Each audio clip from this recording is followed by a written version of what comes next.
up tonight. All right. We should be underway rather shortly. We've got, of course, the standard randomized swords set up, so you're going to have some sort of weapon at the uncle, but the sword is not guaranteed.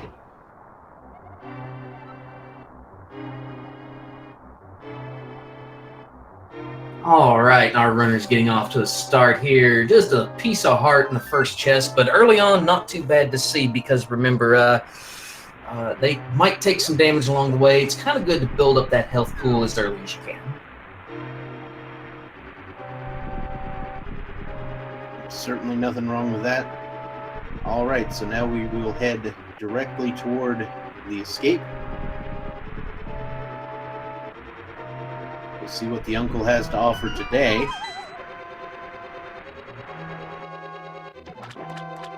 All right, and we are getting, the Cane of Burna.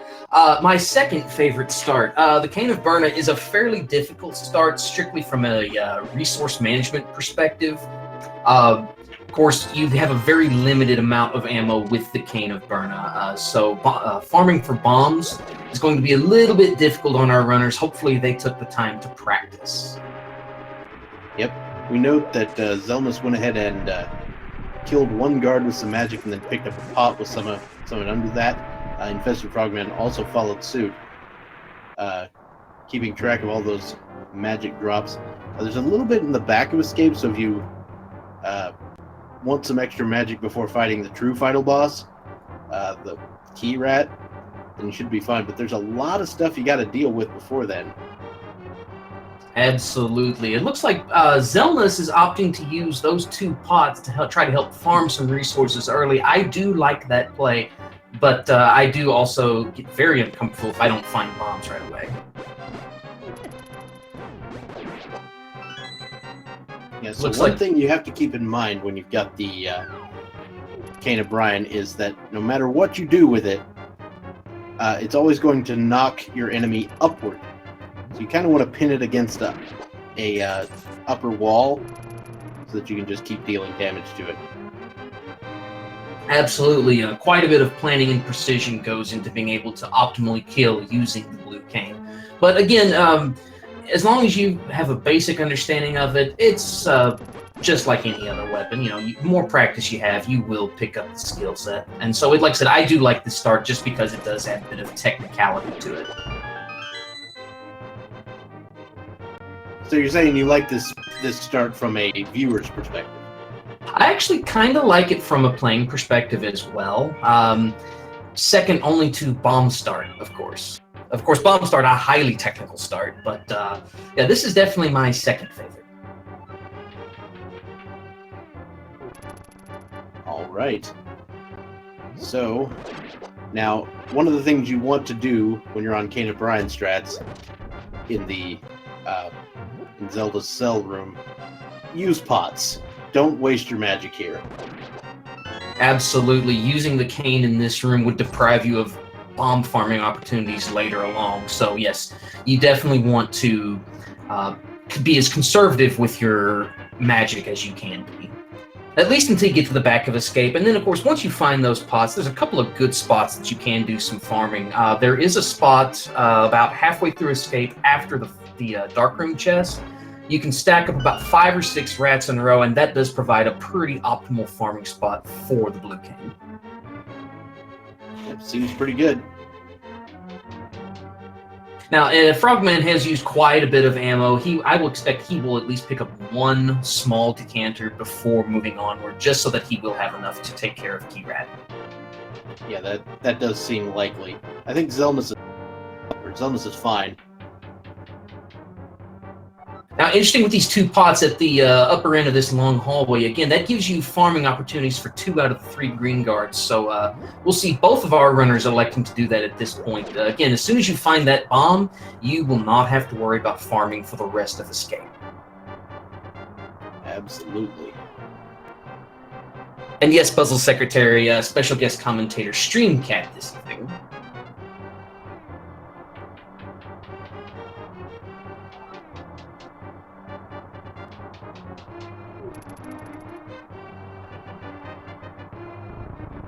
Now, there is a decanter in this first dark room in Escape. It's off to the left. It's a bit of a time sink to go grab it, but it does provide a tip of a opportunity to refill on your ammo. I think there's actually looks like you'll have to two in here. There's one way off to the left and then one slightly off to the left.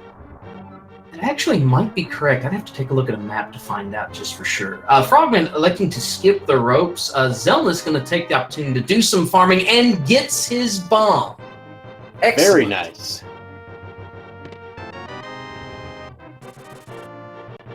Now, there's also a little bit of magic toward the back here in the sewer rooms.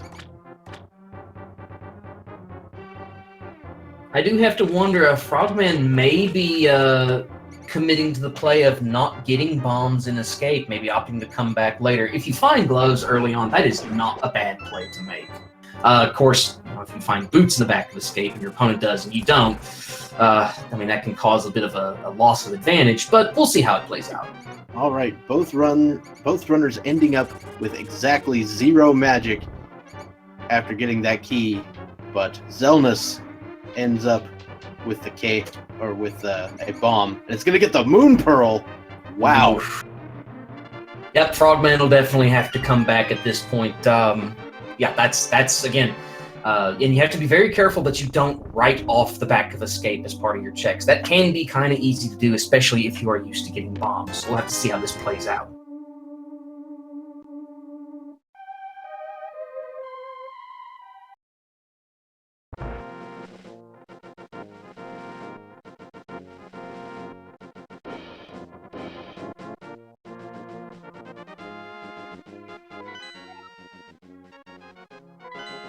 That was a pretty quick map check, Bob, and I think it was 3 crystals, was it not? I missed it. I'm gonna have to go with you on that. I believe our wonderful tracker behind the scenes has it at 3 crystals. I'm going to trust their judgment. This is why we have a tracker, folks. It definitely helps us keep in contact with everything.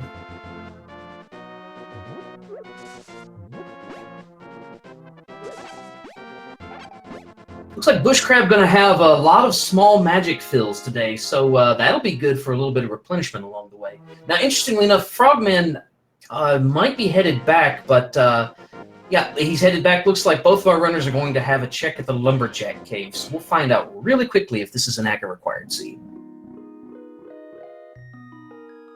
Well, that is a +5 bomb upgrade. I don't expect any of them to go into that particular cave, but that doesn't rule out the possibility of Aghanim.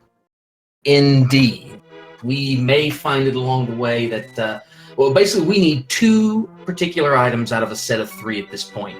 We definitely need to find 1 lift upgrade, and then the other item can be one of 2 items, either the second lift upgrade or the hammer, and that will grant us Dark World access. Yep. And then, of course, if you want it to be an Aga seed, you are looking for the cape, the lamp, and one of 2 swords, otherwise known as the 4 horsemen of the Agapocalypse. Yeah, that's definitely not something a lot of people are excited to see. I suppose it depends on the runner, but you know, you got to bear in mind that's a 4-minute time sink just to be able to do AGA.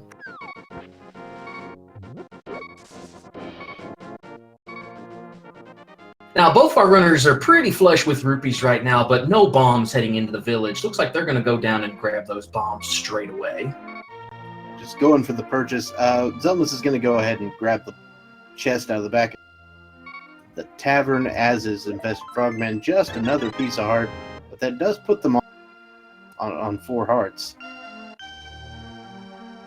Well, again, quite nice to expand your health pool early while you can.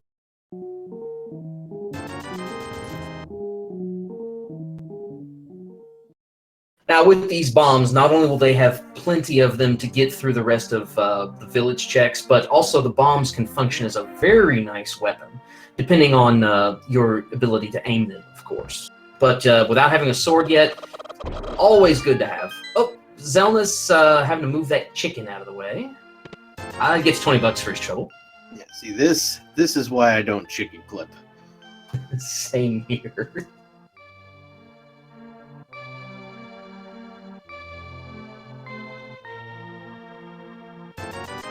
Hey, a sword salesman.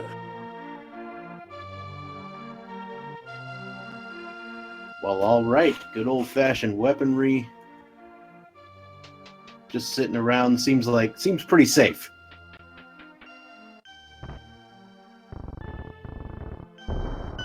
Now, let's see what we find at the bottom of Blind's Hut. Another heart to add to the pool. The flute! Always good to find this early. And a little bit more money. But oh my goodness, finding that flute here, it's about the best spot you can find it in, because activation is right next door.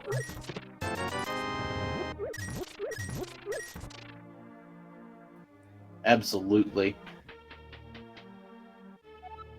So it looks like we'll get to say hi to everybody's favorite swag duck here in a minute.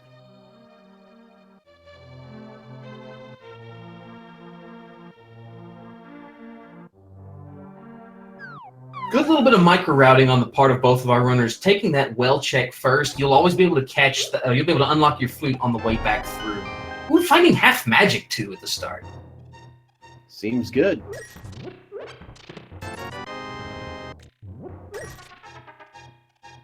And a hammer. That's one of the items we need. Now we just need a lift upgrade, and we've got Dark World access. All right. Which, now, I'm going to take a gamble and say that because of where Moon Pearl is, and because of the fact we found Hammer so early, I'm going to bet this is not an Aga seed. Simply because the gloves are logically required now to get to the Moon Pearl. That is actually not correct. And the reason for that is the free light cone stays. Interesting. I did not know that the free light cone stayed. I assumed it was only the first pass-through. That's very interesting. And, yep, both of our runners remembering, hey, we got that flute early. We need to unlock that flute. And I'll agree with chat. The sync on these runners is absolutely amazing so far.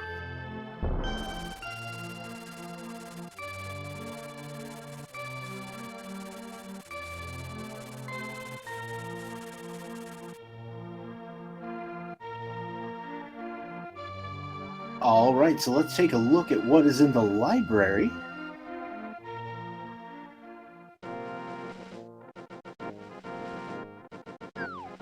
Just a big 20. Money's important, but don't know that it's worth coming back to pick up that particular big 20. Looks like Zelda's going to commit to the race game with no check. This could pay off big for him. Frogman's going to give us the early check. Let's see here. 20 bucks. Not particularly worth it. Yeah. So Zelda's here. He may actually pick it up once he gets there. Maybe not. You still do want some money. Well, and with him having the Moon Pearl, if he can acquire 500 rupees, he could set up the fake flipper, because he actually does have the Moon Pearl, whereas Frogman does not. All right, so Xelnas is now heading to the Ice Rod Cave immediately with that flute. This is a pretty interesting path, and I can't disagree with it. This will indeed be very interesting routing. I'd like to see what he picks up along the way. Could very well justify this route. We'll see. Might be thinking he's going to pick up the Ice Rod first, then he's going to flute to 7, do the damn checks and mini Moldorm, and then flute to 6 to check Agina's Cave. That is a perfectly valid set of things to do, and it's not bad at all. All right, speaking of mini Moldorm, InfestedFrogman going to be taking care of these guys.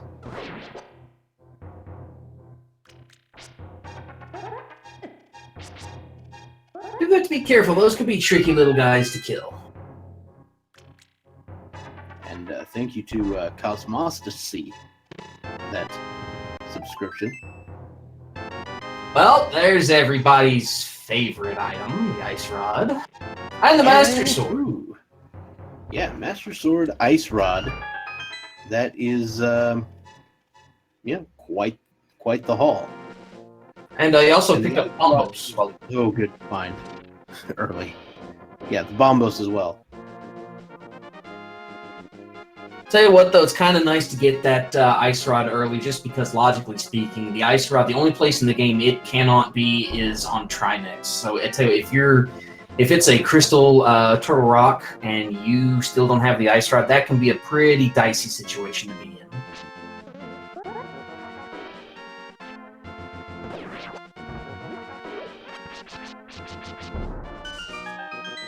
So the question is, what are we going to find first, a glove or a lamp?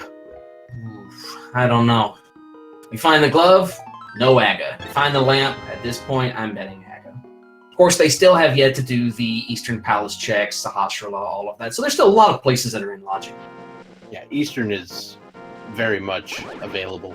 Zelmus is going to check Gina's cave. We've got the 10 arrow on the ledge, and who knows what's in this particular location.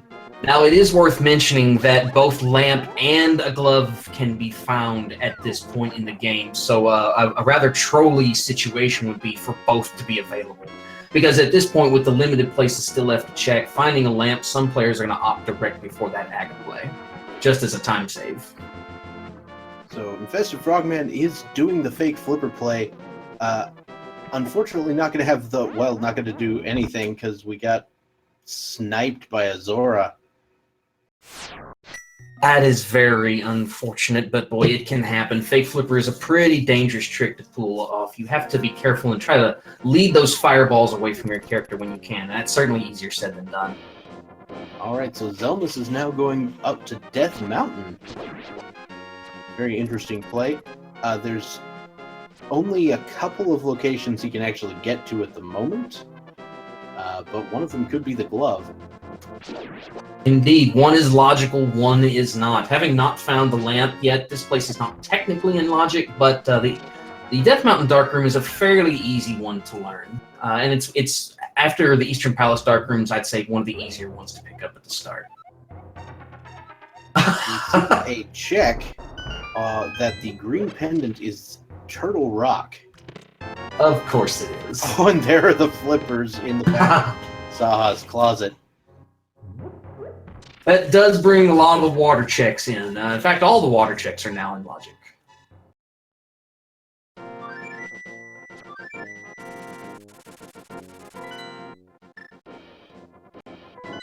If the glove is on Zora, I'm going to be sad. Rupee farming extraordinaire at that point. But at least Frogman won't have to worry about getting sniped by a Zora fireball at this point. Oof. Zelda's actually missed the ledge. Oh, Get into no. the Spectacle Rock Cave by a pixel or so. Now, I did not catch what was inside of Spectacle Rock.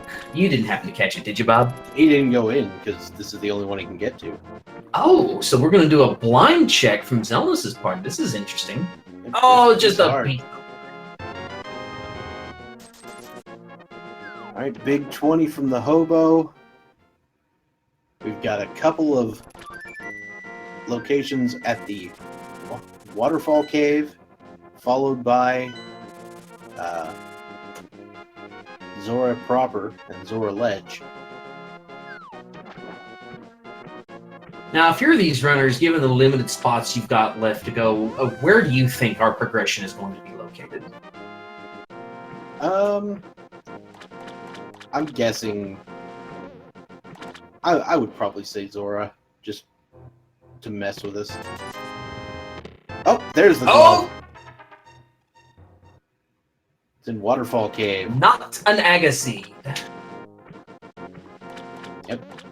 We can definitely rule out the requirement of fighting Aghanim 1.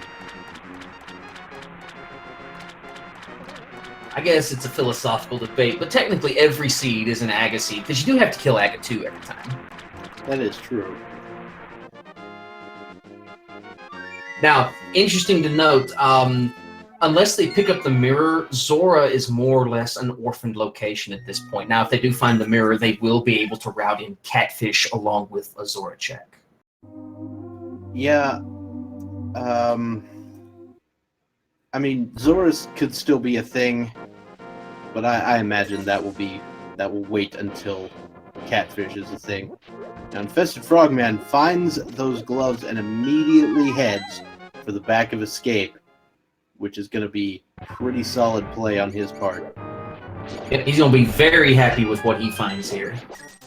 Xelnas, on the other hand, is going into Eastern, which is, so far not what you actually want. Unless, of course, we find a glove in here as well.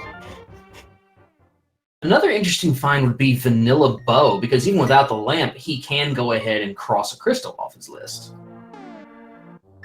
Now, the odds are fairly low of that happening, but it is certainly a possibility. It is not outside the realm of possibility, that is correct. So, now Frogman is going to go up to Death Mountain as well real fast.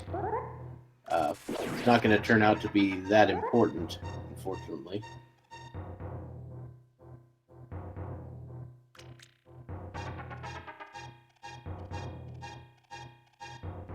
Now, of course, if we find the second lift upgrade, that would change things. But do you think our runners are going to opt for the Hype Cave entrance to Dark World, or do you think they're going to go for Village of Outcasts first?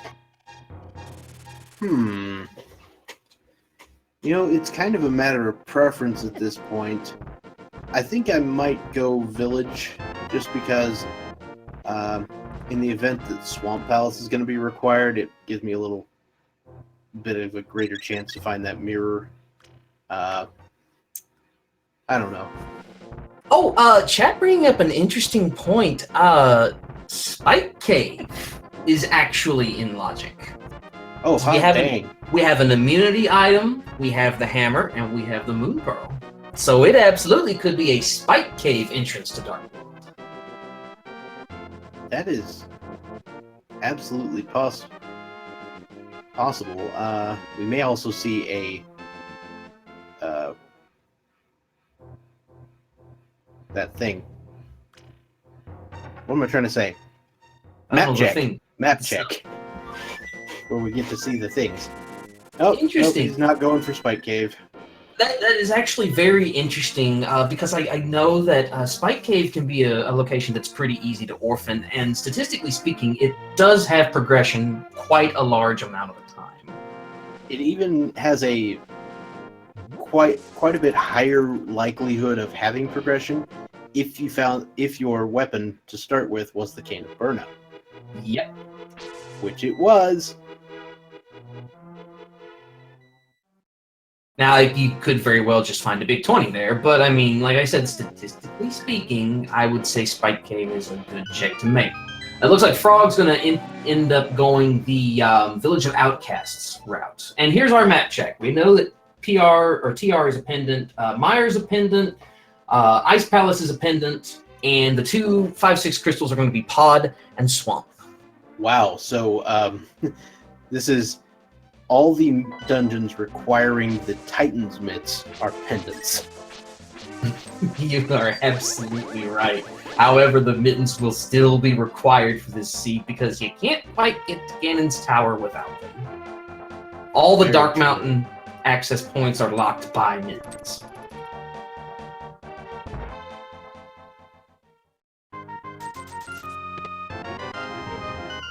There's 50 rupees from the chest game. Xelnas is going to go get his glove soon. Now, he almost has enough rupees to get Zora, so I expect... actually, Hobo had a big 20, correct? Correct. Then he will have enough to get a Zora check-in. Assuming we can find, like, 5 or 2 rupees along the way. Well, because, correct me if I'm wrong, the second waterfall chest was also a big 20, was it not? Or did I miss that? That could be right. I was so focused on the gloves, I totally didn't regard the second chest. Alright, so that is a heart container in the sea house.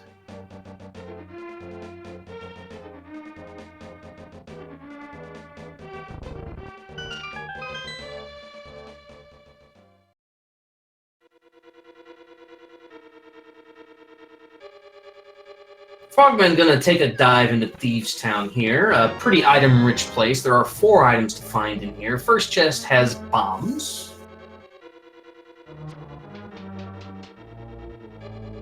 And yes, it looks like the other chest in Waterfall was a big 20, so Xelnas will have enough to check. Oh, there's the Titans Mitts in Thieves Town. Indeed. I mean, that's where they normally are. French vanilla mitts.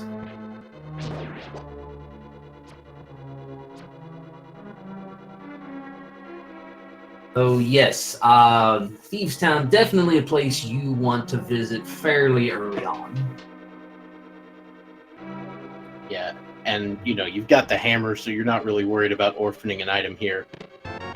Lord, no. There's a heart container, so we should have vanilla big key. That'll put 3 items in the front half, only 1 more item to find. Now, let's see what the Kingfish has for Zeldas today.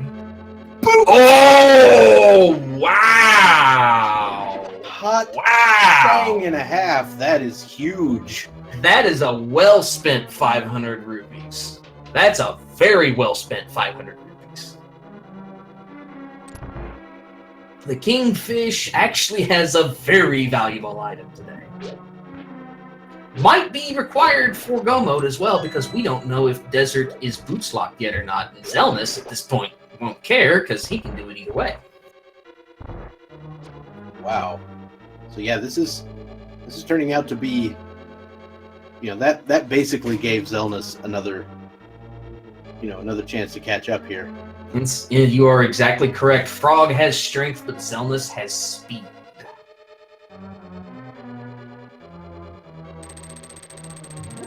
Xelnas found his dash boots. It looks like he is going to head for the Hype Cave entrance. This would be great. We'll get some fresh intel along the way. Frog's going to have to be very careful here, though, because the enemies in Thieves Town are quite nasty. I mean, these grasshoppers, 1 hit and he will take a death, so he's going to have to be quite careful navigating this section. And with only a Master Sword, it's going to take a spin to kill those guys. Opting to use the cane, I like this safety strat, because the death is very costly here. Yeah, the half magic makes that not a problem. That's all the items in Thieves Town. Alright, so nothing left of importance except a crystal.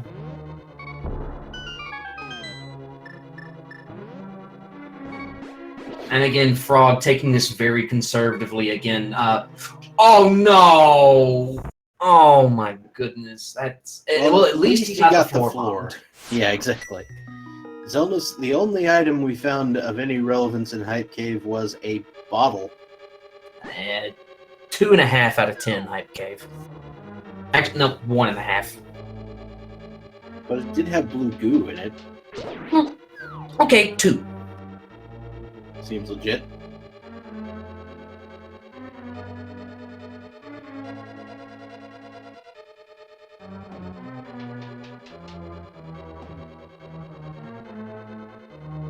Now Xelnas is going to find the fire rod, has both rods, has his Skull Woods access available as well. I expect he will go ahead, do the digging game while he's... Well, no, he's not going to do the digging game because he doesn't have the rupees. He's going to be a bit short, unfortunately. 21 rupees to be exact. He's going to try. Digger guy's going to be like, this ain't a charity. The slashes. Alright. So InfestedFrogman is now going to deal with this part of Thieves Town. Now, to be honest, I might expect Xelnas to head for Skull Woods before he goes to Thieves Town, given the fact that he's got the Fire Rod. Well, Fire Rod, he has Master Sword, which is a pretty good weapon, and then, you know, with that blue goo, I mean... Yeah, I expect he will make the Skullwoods play first. It's fully clearable, and it should not present any problems. Now, he does only have 6 hearts in green mail, so it's not going to be problem-free, but it is a very logical play to make. We'll see which one he decides to do. InfestedFrogman picks up the small key in Maiden's chest. Apparently... Okay, I think he might have just checked his items. Nope. He's actually going for the big chest. which we know will contain either the map or compass. I mean, at a point you have to realize that, you know, muscle memory does come into play. You know, you find that key there, you're like, oh, I need to go check the big chest. I got the hammer, but yeah, you have a front-loaded Thieves Town. So, I mean, it's a bit of a time loss, but I mean, it's, you know, it's muscle memory at the end of it.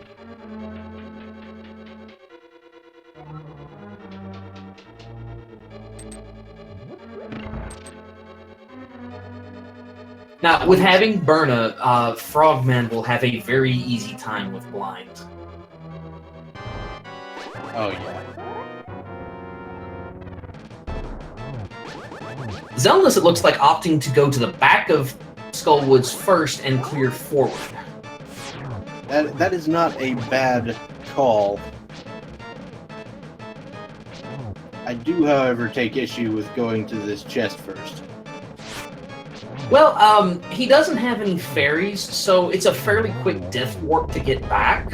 So I could, and he doesn't have the mirror yet, so I can see a bit of wisdom in this approach. But I mean, it's, you know, it's one of those calls you have to make. Yeah, that's probably right. Because if you tried it afterwards, you'd be full on health from beating Mothula. So the counter bit of a slower. A little bit of a slower trip, or slower death warp. The counter argument you could make is that he only is going to start with 4 hearts. He'll be able to get some refills here, but yeah, that he's not going to be able to go to Mothula with a full set of hearts, and that could make a difference. Of course, he's got half magic and sword, so provided he's reasonably careful about the fight, he might be okay. He's got to be very careful, though, here, because he everything in this room does at least a minimum of a heart of damage.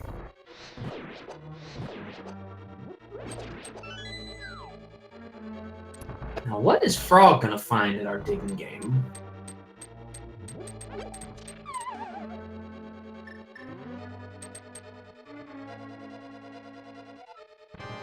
Ooh! Wow! Wow! Oh. That's just going to be insulting when Xelnas comes back. Oh my goodness! He Moth does 2 hearts worth of damage. So, oof, God, that's an unfortunate death to take there. All right, so Xelnas going for it a second time. You know, I have never tried to do this fight with having the cane in tow, but I wonder what the wisdom would be of electing to use Cane of Berna as a safety in this fight. So the issue with Cane of Berna is it will hit Mothula. That's a good point. And it will deal a whole lot less damage, and it will be unpredictable. I mean, it'll knock him upwards, right? Yes, that's a good point.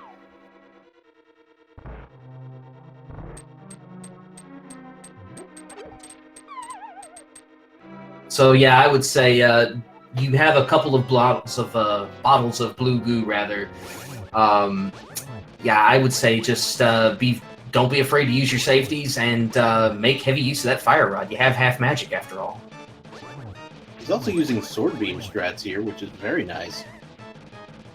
Not a bad approach. It allowed him to keep his distance and focus more on dodging the spikes. At this point, it is preferable to take damage from the spikes as opposed to Mothula, because the spikes will only do 1 heart of damage. Right, he's got his potion ready, and he's going to have to use it immediately, basically. Now we've got more fire rod shots. And takes down the Moth.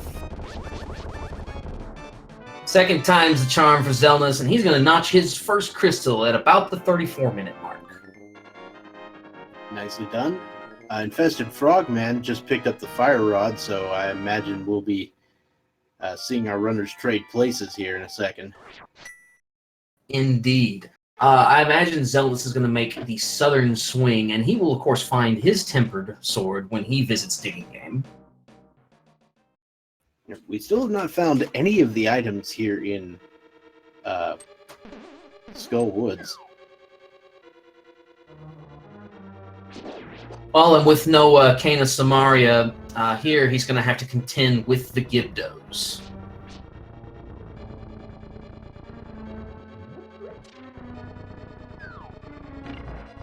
I think somebody ought to just give those Gibdos a break. They look cold.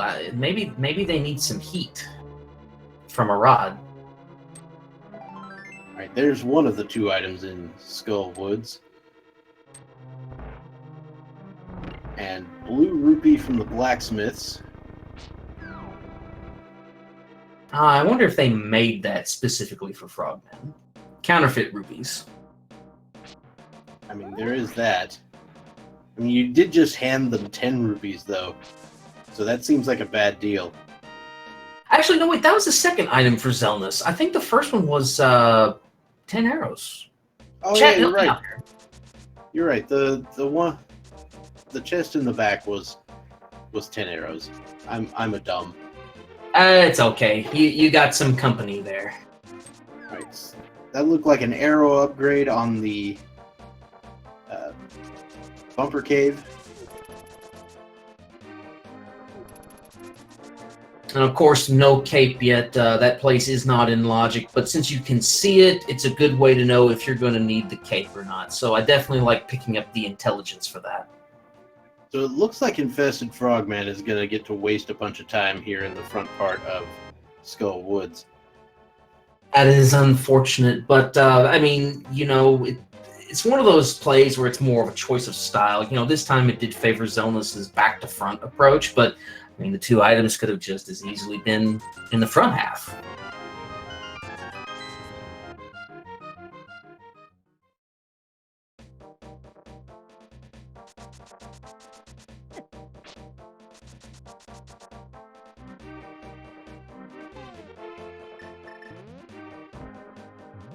All right, Zelna's going to deal with the brewery, and then I imagine we'll see that dip into Thieves Town, where he will get the glorious Titan's Mitts. At that point, he will have strength and speed, and a definite advantage.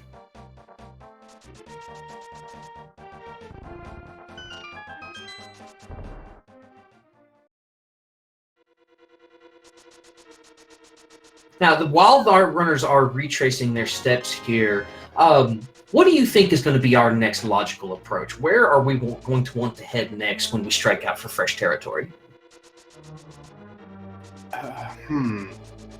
Let's see. So, I'm smelling a lot of Ice Palace coming off of this. You know, you're absolutely right. We have both sources of fire. We have half magic. We have the flippers. I think Ice Palace is as good a place to start as any. It is a pendant, so it may only be a dip, but you know, we definitely have everything we need.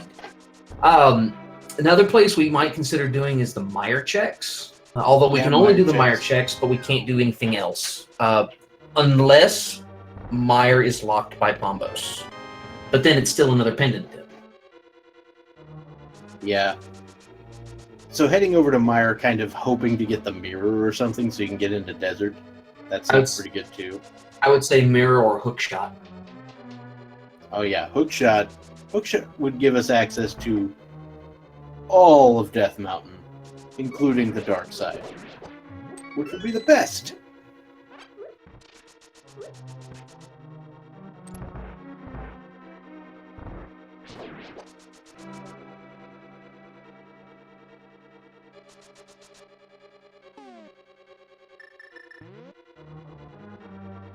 Now don't forget, actually, hold on just a second.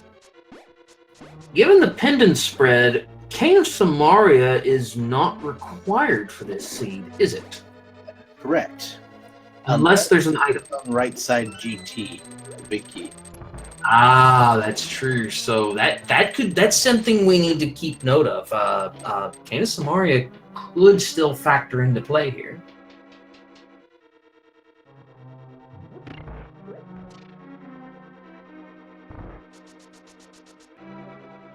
And Pip Pop Cheerio asking where are the boots?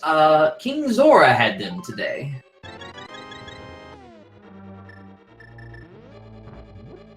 And InfestedFrogman did go up there, but did not have the money to purchase the item.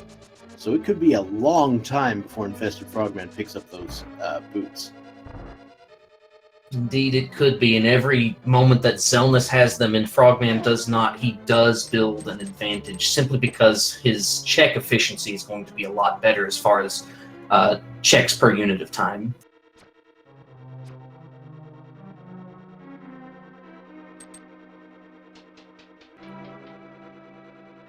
Frogman taking out Mothula here pretty efficiently. Going to get his second crystal notch just after the 40-minute mark.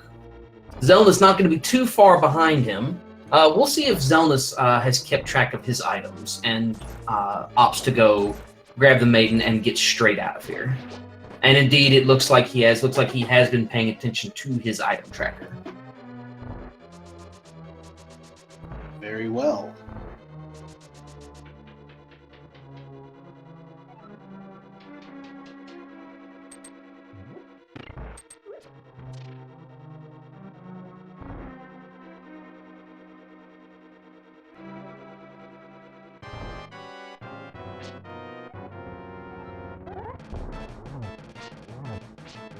Frog gonna elect to take the death here as well. Again, when you go down to that chest without the mirror and you have green mail, it's pretty quick to set it up. Yep. Alright, so Xelnas is going to take care of blind. This should not be too hard. Especially, if nothing else, we can employ emergency Brian strats. And it looks like he's going to do just that. With 3 hearts left to go, he is 2 hits away potentially from death. So it likes to take the safety route. Definitely agree with that here.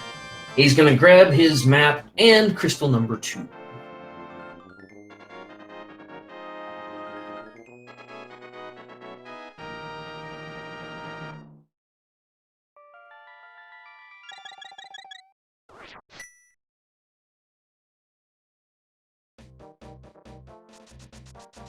Now, major progression we'll be looking for at this point, mirror and hookshot, of course, and then the bow also unlocks fairly massive progression, especially if you do know your darkroom strats, like for Palace of Darkness.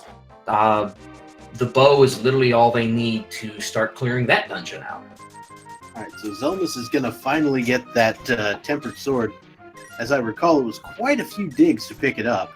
Several digs.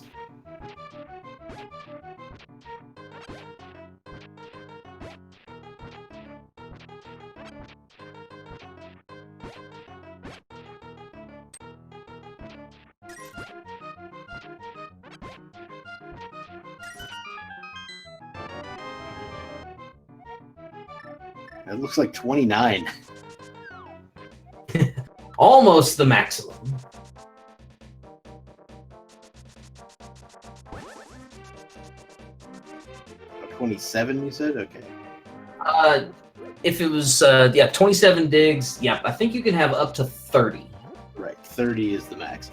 All right, Infested Frogman checking the Peg Cave. That's 50 rupees, so nothing important there. Xelnas is going to also check the Peg Cave, it looks like. He'll be hot on his heels. We'll also have Smith in tow, but we'll only find 5 rupees there. So Frogman's actually going to give us some fresh intel if he checks the purple chest, which, if Fleet 7, that's a pretty quick check.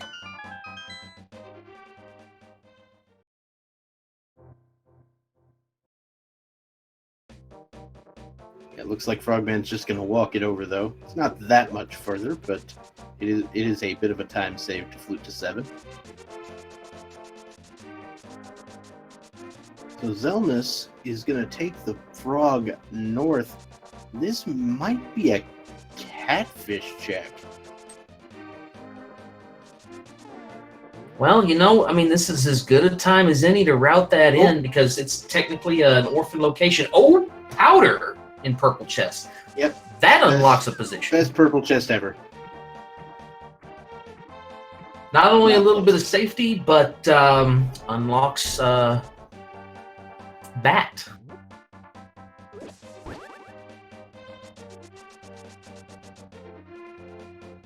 And I don't think we had anybody check the pyramid location either, so Xelnas may elect to throw that in as well. Indeed, he might. And yes, chat, the frog can swim. Not a wholly illogical conclusion. What does our friend Catfish have today? It looks like Catfish has armor, and the bat has bombs.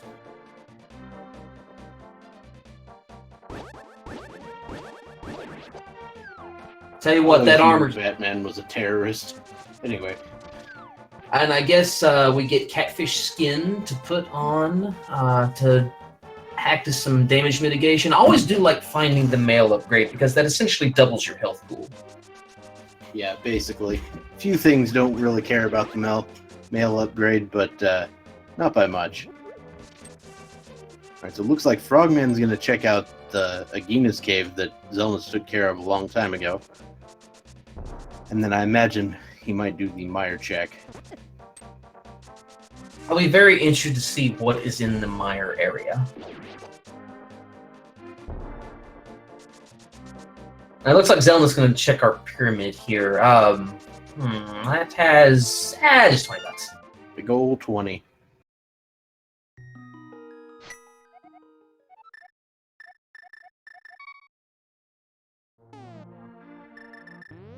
I think Zelda's is probably going to flute to 3. Turn in the Smith.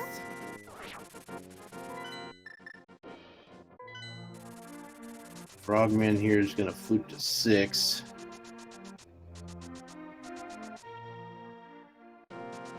Indeed, indeed. Boy, Mirror would actually be a really good find here because it's a very quick jump over to Desert Palace at that point. Yep, and I've seen Mirror and Meyer Shed more times than I care to count. It is a favorite hiding spot, isn't it? And it is Bombos for Meyer. Ooh, that's interesting.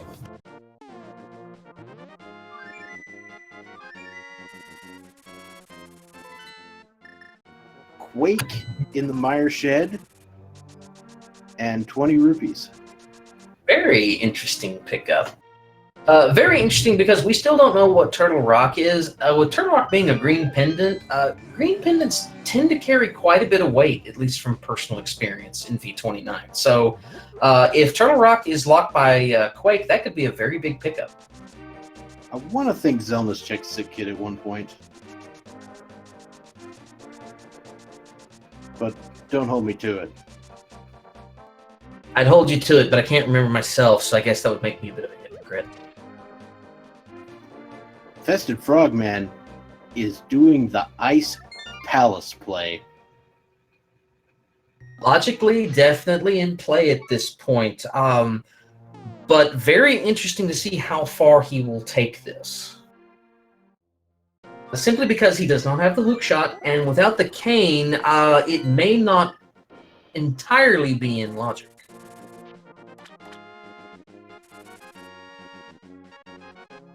Yeah, in addition to this, there is one more location that Xelnas can check that InfestedFrogman can't, and that's King's Tomb. Indeed. Did we check Bonk Rocks already? Yes. Xelnas did check Bonk Rocks as soon as he got the boots.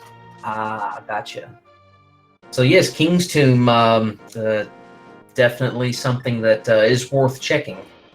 Alright, so first chest in ice is a piece of heart. One of the lesser known things about Ice Palace, those pen gators, they will die immediately to either the Bombos medallion or the Quake medallion, which is a little faster. And Frogman has both. Might also be thinking, though, trying to think about magic conservation, although with half magic, really, he has all the magic he needs to get through this place.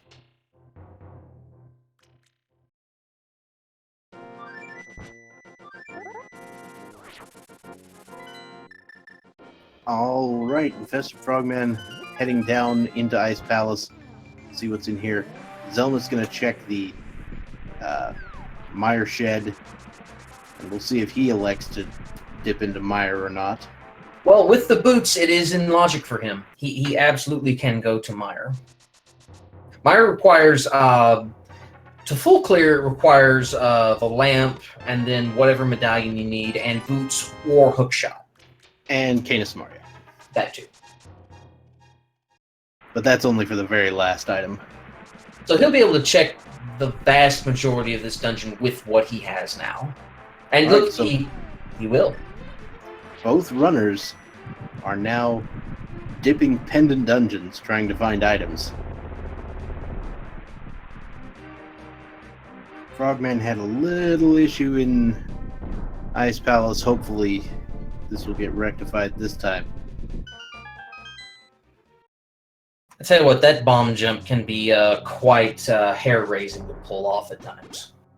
Especially if it's something you haven't practiced a lot. And of course, nerves always play a factor as well.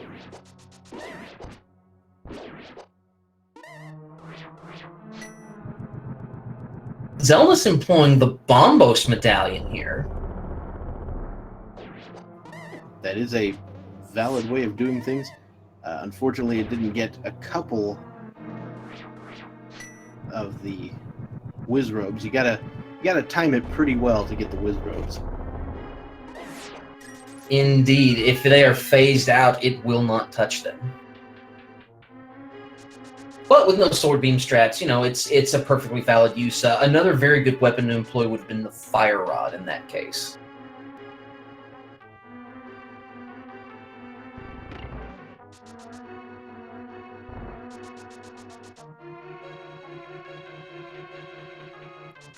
All right, so just a small key in the first chest of Misery Meyer. Frogman dealing with the conveyor belt room, getting ready to set up that bomb jump. You got to make sure to get against the back of that gap and then move into the right position. Oh. Depending on the lineup you use, now bear in mind that trick is a pixel perfect trick on the y-axis. Vertically, Correct. He has to be perfectly in line. Now there is a setup to... Yeah, it looked right. There you go. He gets it at that point. There is a setup where you can employ looking at how many pixels that you have showing based on where you're standing, and then being able to adjust your sword to either touch the bomb shadow or to be 1 pixel below it. So, Fruit Bats has a tutorial that actually does a very good job of explaining that trick as well. Yeah. So I only learned it based on the shadow because I'm always like, what if I don't have a sword?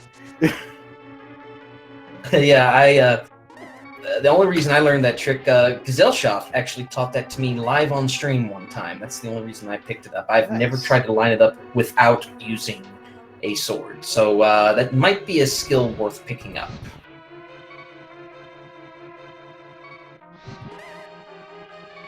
All right, Zelmus is watching a cutscene here. We've got the big key already, but of course we're not really interested in clearing the dungeon.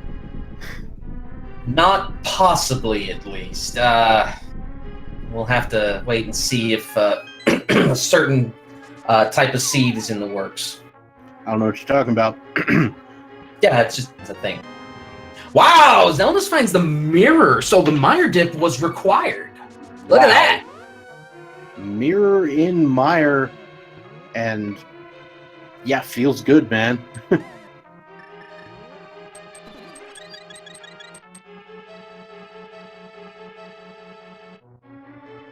Oh, InfestedFrogman is now in another room that has a bomb jump in it. Yeah, this one, a little bit different to set up, is pixel perfect along the x-axis this time instead of the y. Well, actually, I believe it is. I believe it's pixel perfect along the y-axis as well, depending on the setup you use. Yeah. So the way I've always done this one is I try to do the spin setup to get on the last Y pixel, and then just turn left and drop the bomb. That's the same setup that I employ as well. But InfestedFrogman pulled it off using the other setup. Quite beautifully, too. And it looks like the last item in Meyer might be on Vitreous. Well, that mirror might be all we're concerned about, too. So Zelnus has got to be feeling pretty good after finding that. Also, he doesn't know it, but his opponent cannot check Meyer yet. So again, Xelnas's advantage grows.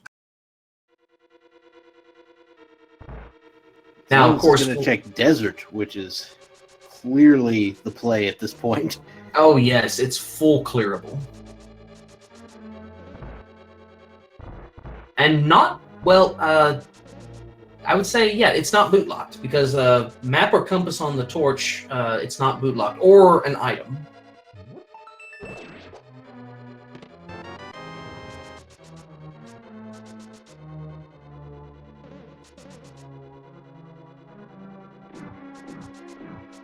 All right, now that is all 3 items in Ice Palace.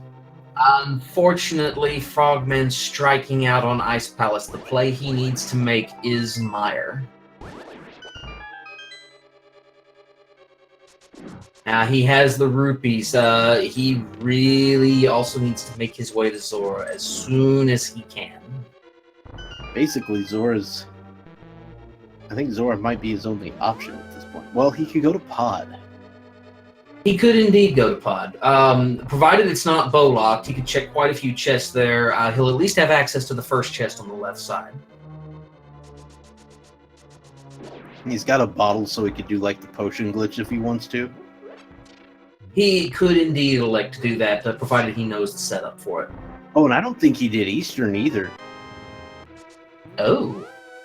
Yeah, he came over here, got the flippers from Sahasrara, and left.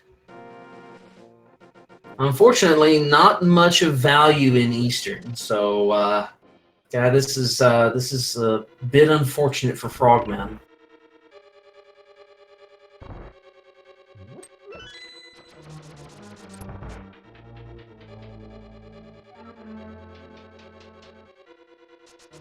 Alright, so Zelmus is now heading back to defeat Lanmolas.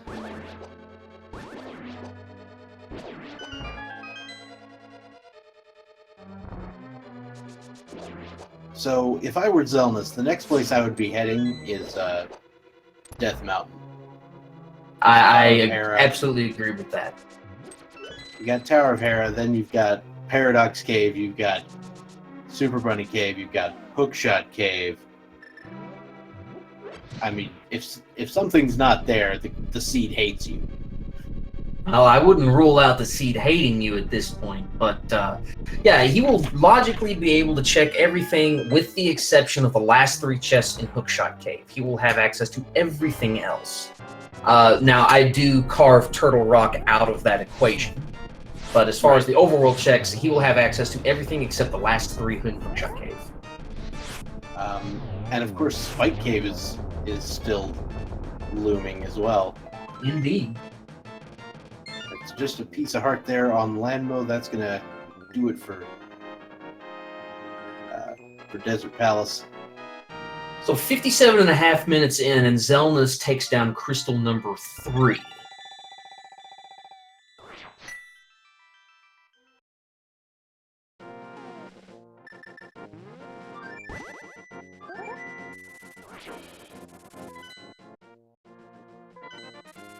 Now, because chat loves to do it, that certain type of seed we were talking about, as far as what could be on it, bow and hookshot are about it. As far as direct items, a bow, hookshot, or mushroom could be a potential. Yeah, that's basically it. Or shovel. So yeah, bow, hookshot, or a fetch quest. Apparently, Zelnas did not check the checkerboard cave while he had the chance, so that could be a loose square. But I mean, you've got Death Mountain to check. You're going to be excited. Yep. At that point, it's just a matter of thinking, oh goodness, I've got all these checks available. It's pretty easy to miss that one right in front of you. The odds are good that there won't be anything there, but the odds are not 0 either. All right, there's the big key for Tower of Hera, also for Eastern Palace over on Frogman's screen.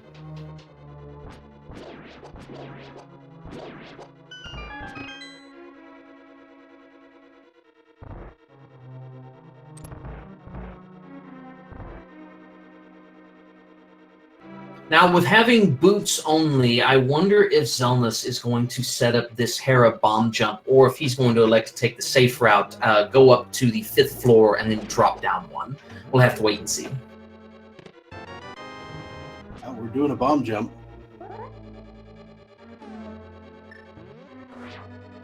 Well, with the boots, he does get a fair margin of error here. That makes that a 5-pixel window if you time the dash correctly. I was told it was 6, but I don't think it actually matters that much. It's bigger than the 2 you normally get. Exactly. Oh, Xelnas goes for the bumper dash and misses. That trick box or that hitbox can be a little bit tricky on that thing. I think that's also a 2-pixel window. I think you're correct. The way the sprites are orientated, they're in a tile format. And the hitbox for that X is just slightly outside the core of that bumper. But yes, I believe that that's a 2-pixel window to be able to get that dash.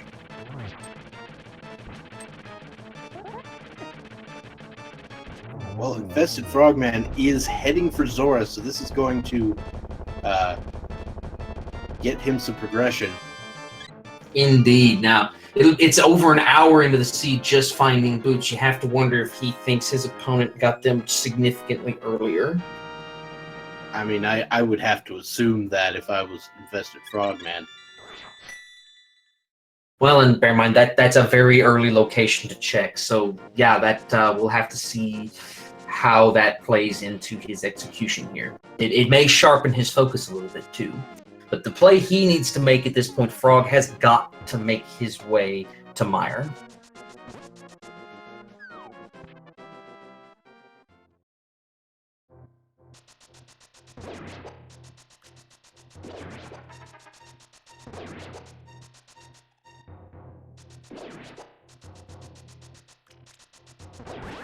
All right, turns out King's Tomb not that important.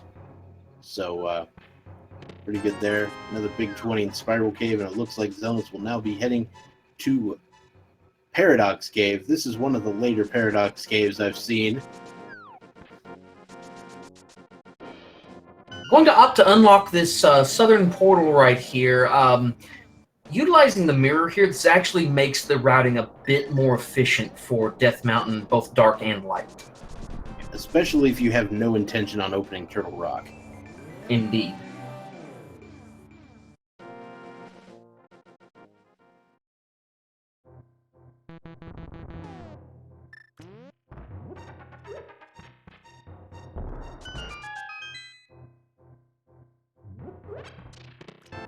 Xelnas gets a heart container and a +5 bomb upgrade. So we'll go see what the mini Moldorms up here have. Meanwhile, Frog will be making his way to Misery Mire, and that's going to be very good for him. Xelnas finding the book in Paradox Cave. That'll give him another place to check while he's up here on Death Mountain. That brings Ether Tablet into the equation. Yeah. And of course it brings Bombo's tablet in later, once we head towards Swamp. Absolutely.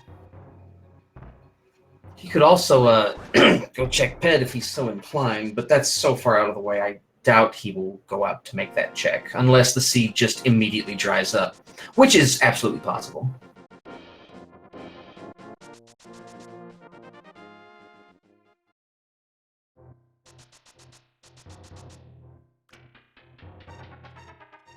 So Xelnas set up the teleport and then didn't end up using it.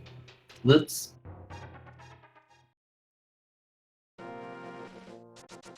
Might have changed his mind. Might be at least curious to see what Turtle Rock has.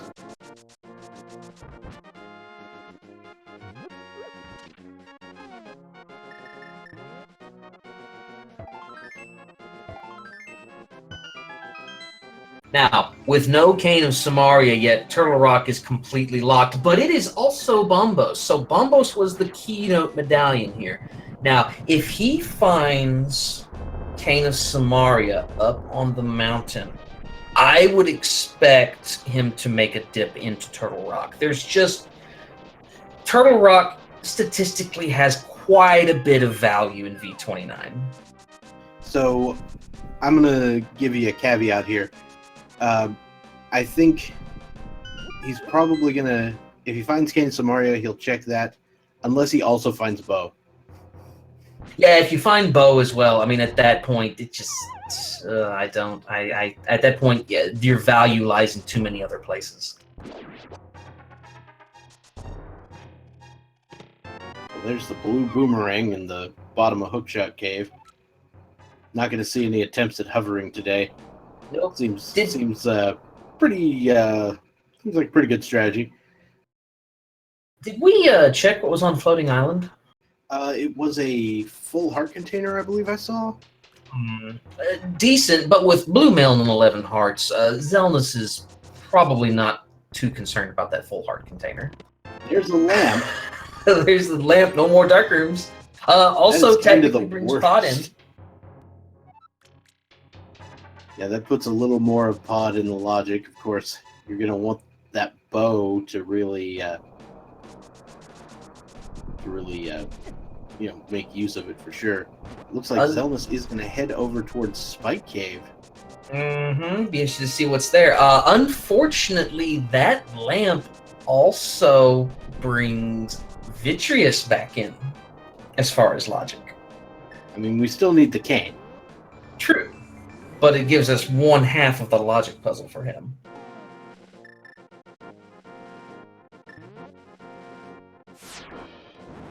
Alright, Ether Tablet is 50 rupees. That holiest of holy 50 rupee prizes. Now let's see what Spike Cave has.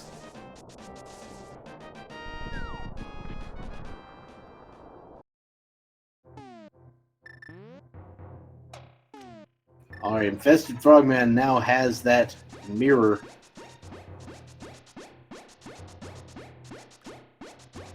He's going to opt to check those last 2 chests in Meyer, and then he will dip out of here. Alright, so 100 rupees in Spike Cave. So that's going to do it for that. If I were Xelnas, I'm not sure what I'd be doing right now. There are a bunch of mirror locations that we haven't checked yet. Well, let's see. There's Cave 45 comes into play. Graveyard Ledge comes into play. Also, let's see. We've got Hammer. We've got Flippers. We have everything except the Hookshot. The front half of Swamp Palace is also in play at this point. My God, is Xelnas going into ice? Uh-oh.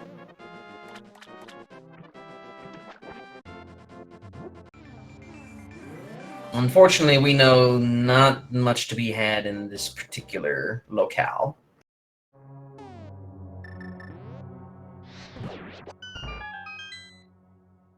And Puzzle Secretary bring up a good point. Of course, Bombo's tablet came into play once we found the book, but Mirror is required to check that location as well. So Bombo's tablet would also be one that, if I were going to check Bombo's tablet, I would probably route it in with a dip into the front half of Swamp, if I was going to make that play. Right. Basically, that's the last thing I'd do before going into Swamp. Now, Xelnas, he's going into ice. I don't really fault him for this. Because, like I said earlier, I was smelling a lot of Ice Palace coming off of the seed, and turned out to be a foul odor, but what do you know? Well, and really looking at his other options, dip Pod without the bow, which if it's not bow locked, actually is not a bad play. Gamble the front half of Swamp Palace, not an awful play, but I could definitely see why he wouldn't want to do that. And of course the other one being Ice Palace, which he can full clear, so I can see why he would want to go here. But not necessarily good options to choose from.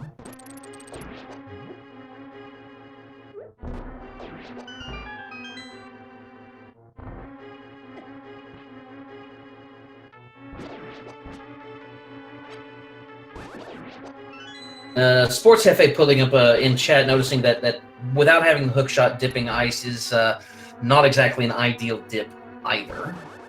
Although, at least without a hookshot, you can get around that somewhat, but bear in mind that hookshot does factor in logically. Right.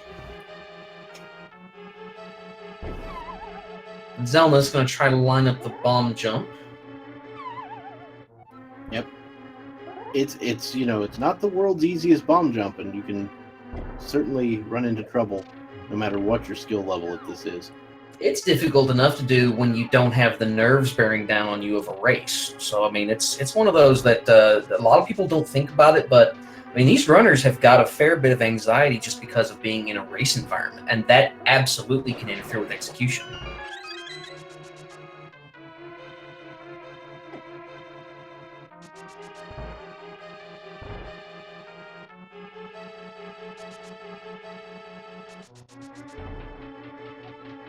Now, Frog didn't check Checkerboard Cave yet, did he? I don't believe so.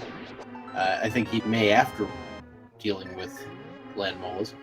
Zelda didn't check it either, so this is a possibility that we may see here in a bit.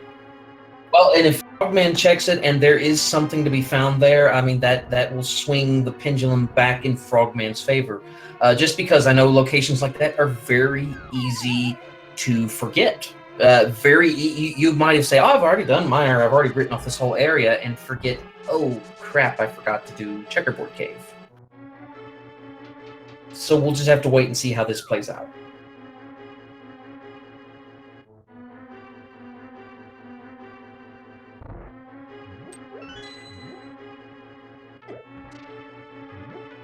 Frogman almost getting that one cycle on Land Molus, does get the spin attack to make that a 2-cycle Land Mola, and we'll go ahead and polish that boss off. That'll notch a 3rd crystal for him at the 1 hour, 11 minute, 15 second mark, roughly. And it will bring our runners back. Actually, no, let's see. Xelnas has 4 crystals at this point, so Xelnas still with the lead. Yep. So let's see where Frogman goes. Uh-oh. He's also going to skip Checkerboard Cave. Ooh, that's interesting. If nothing's there, we won't know either way. Well, no, wait, no, he's fluting to 6. He is going to check. I think he might have realized that he skipped Checkerboard Cave along the way, and he's like, wait a minute. Well, let's see what this is going to mean. And behind the door, Bob, what do we have? Womp womp. Right color, wrong item.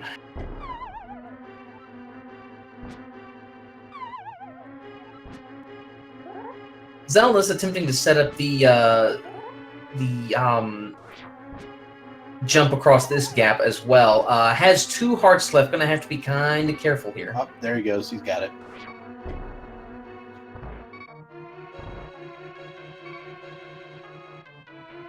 Does a good job dodging the jumbo spike traps.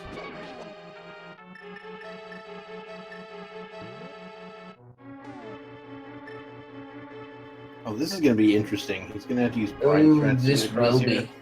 Oh. And I think he's got barely enough to powder the little bunny beam in here.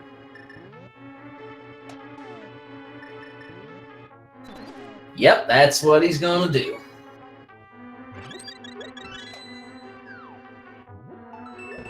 Frog, meanwhile, going to be heading to Tower Hera, going to pick up his 4th crystal at the conclusion of this.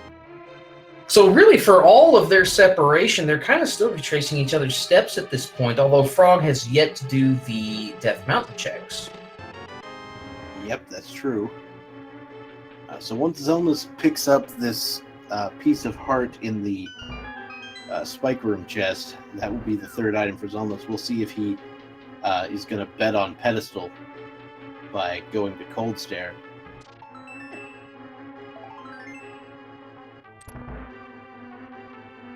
So, Bob.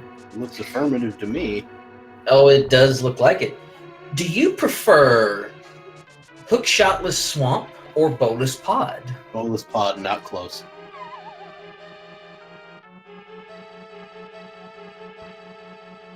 Because if nothing else, I can potion glitch around it and get some stuff. It is very true.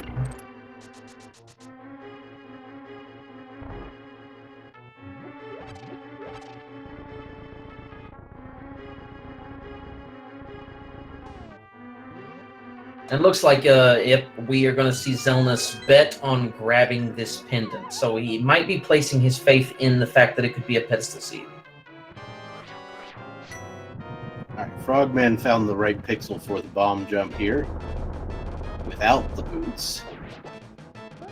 Yeah, that's a very narrow window to get. So very good of Frogman to be able to pick up that particular trick.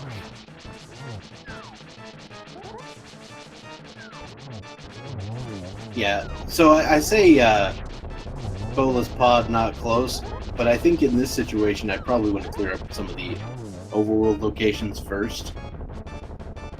And since one of the last ones I would do is Bombo's tablet, I might route that into Swamp instead. So it's kind of a wash. Interesting, Frogman electing to use the Cane of Berna for Moldorm. Now that's adding quite a bit of lag, but it does employ the safety aspect, and it does help him take him down. Yeah, you will not get knocked off with that.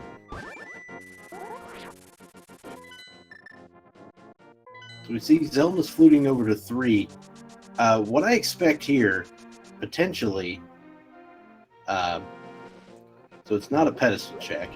I think he's going to do Graveyard Legend, King's Tomb, because he hasn't done King's Tomb, so that's a couple of locations he can throw in.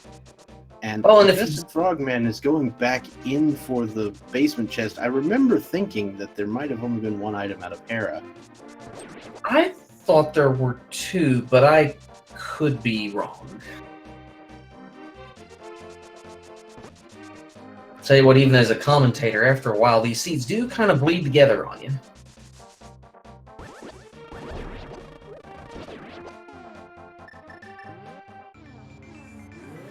Yes, Cane is logically required for Ice Palace exactly when Cold Stare has a small key.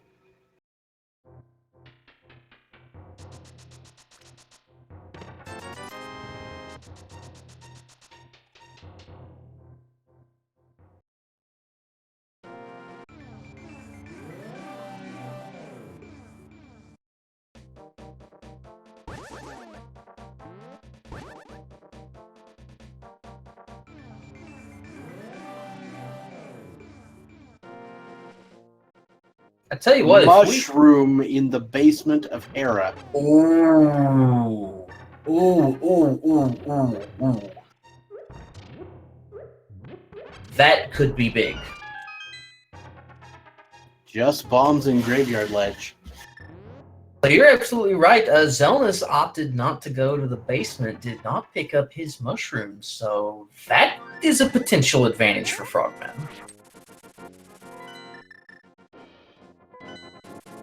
I think Xelnas might have remembered about Graveyard Ledge at this point, or Checkerboard Cave at this point. Yep, Checkerboard Cave is a possibility, or is his next move. We know it's garbage. Well, right color, wrong item.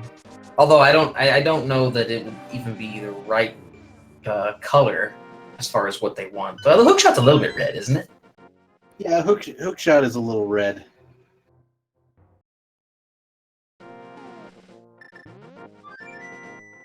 Now, chat asking about the Swiss round. There are going to be 7 rounds in total in the Swiss stage. Bracket entrance, or as far as getting to the second half of the tournament, anybody with a record of 5-2 is guaranteed to have a spot in brackets. Now, depending on dropouts, some of the 4 and 3 records will be able to get in, but they will have to utilize their Buchholz rating. Basically, a rough barometer of the strength of their opponents that they faced will determine if any of the 4 and 3s get in. But at that point, it is a bit dependent on dropouts, people that can't do the bracket stage for one reason or another. And at least one person in chat was a little confused about what is meant by a Swiss tournament. That is, so the idea is you play it's set up where each week everybody can continue playing no matter what you do, and you simply play someone of your same record every week. And so that leads to a bunch of people with a certain record, and if you place high enough, you can advance to the next section.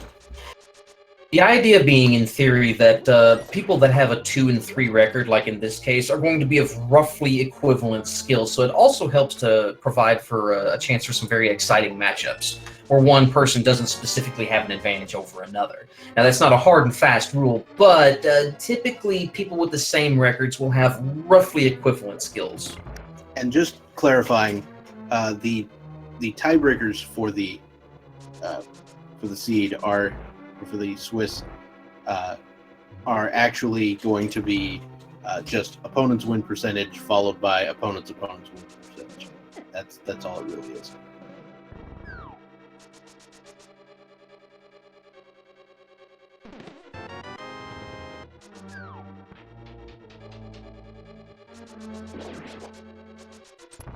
It's not the tiebreakers that are listed on the challenge page.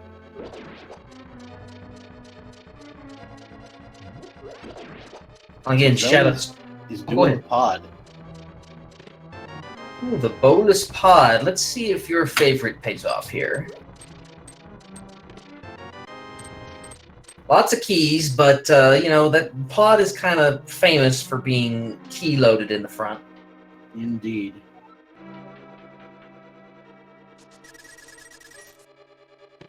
At least with having the lamp, this is a logical play for Xelnas to make.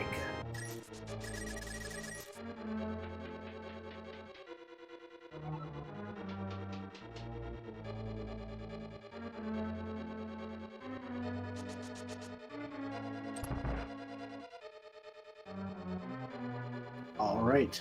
So Xelnas is now heading into the dark maze. What do we find in here? 300 rupees.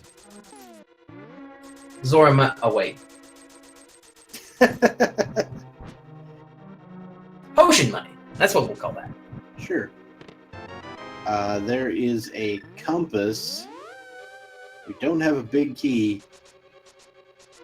It looks like Xelnas will go ahead and do the potion glitch here. Well, I tell you what, it'd be nice to limit this to 2 dips, because at this point you basically have confined pod to a double dip. But yeah, might as well go ahead and grab all the items while you're here. I never know, might find something of value. Might find a hook shot here. Yep. And then if like the bow is over in swamp, then you're gonna feel real good. Always nice to be able to short-circuit those trolls in the sea. Now, Xelna's setting up the potion glitch here. Reader's Digest condensed version of the potion glitch. When you're walking right to left in that room, if you've already opened that door, if you drink the potion before the camera locks on the left-hand side of the room, you walk north through that doorway, but you graze the right-hand ledge. What it does is it desyncs the map here. So you'll notice that the camera is not locked around the room itself. He killed the 2 green mimics, and the red mimic, because you cannot kill it with anything except the bow, he basically made that mimic go off-screen, tricks the game into thinking all 3 are dead, allows that door to open, allows him access to the bow lock section. I think this chest is guaranteed to be the big key at this point. No, it's a shield. Did we miss something? Oh, I guess he hasn't gone down into the basement thing yet. And shoutouts to Sakura Tsubasa. That's the person I learned the potion glitch from. She has a pretty nice tutorial on it as well. It's something I do recommend people to look at. The big key chest has the big key. There we go. Vanilla.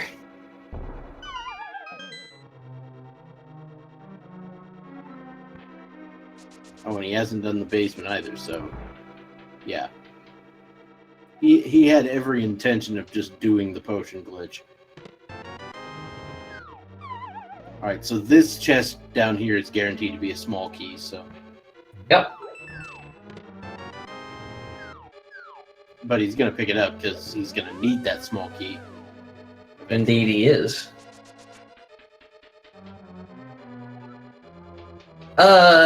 Did we miss a pedestal check? Apparently we it did. was Garbo. I think it was increased bomb upgrade. Bomb storage. Pedestal seeds are overrated. And my apologies to people in Twitch chat that disagree.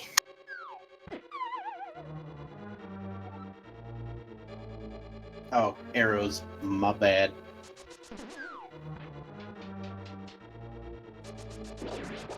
I saw increased storage out of the corner of my eye, and I was just like, whatever. For a low, low price of only 3 pendants.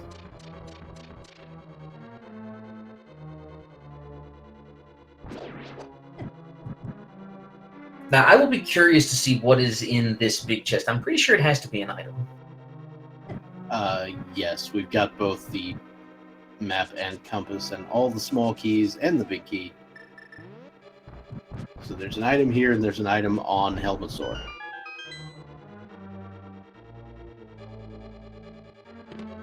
Butter! How about some butter? Alright, there's your consolation prize for paying attention to Bob when he says go do Bola's pod. Who does that? Who pays attention to me? Butter's pretty nice to have, although one thing not a lot of people may know, butter spin attacks and butter slash attacks do the same amount of damage. So the only time that you want to utilize a spin attacks have an active window of 32 frames, so you're more likely to hit something with a 32 frame attack than with the 2 frame attack of the sword slash. So Zelnus, it looks like he's going to go ahead and do Bombo's tablet.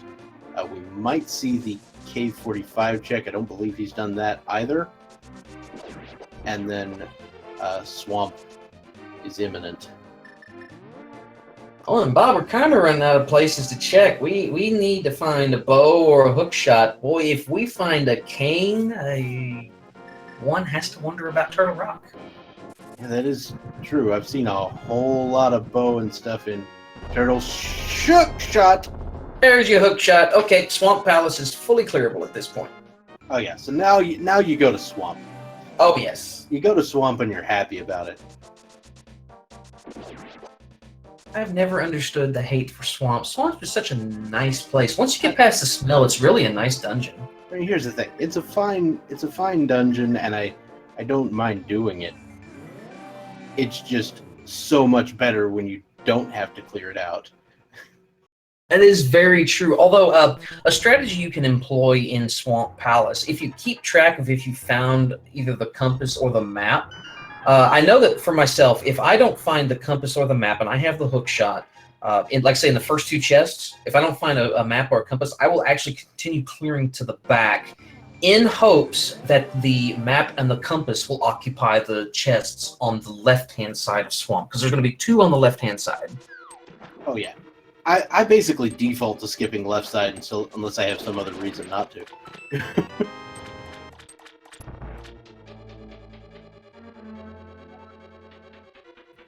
So there's a lot of items in Swamp. The problem is a lot of times it gets offset by the fact that it has such unique item requirements to get into.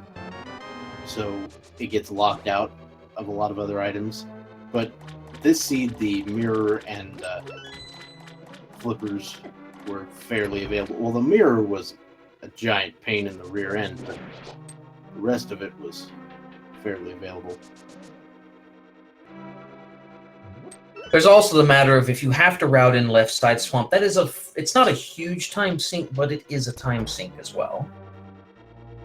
And finding the map in the first chest, we know that there will be something on the left-hand side. It'll either be the big key or an item.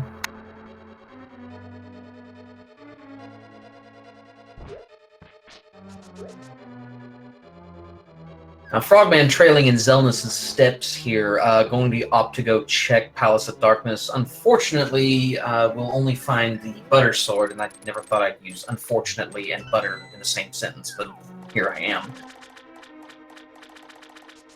Yeah, there you go.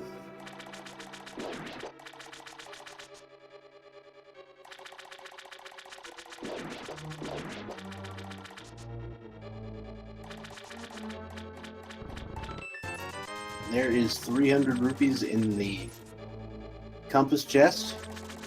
So now Xelnas is going to go ahead and head to the back.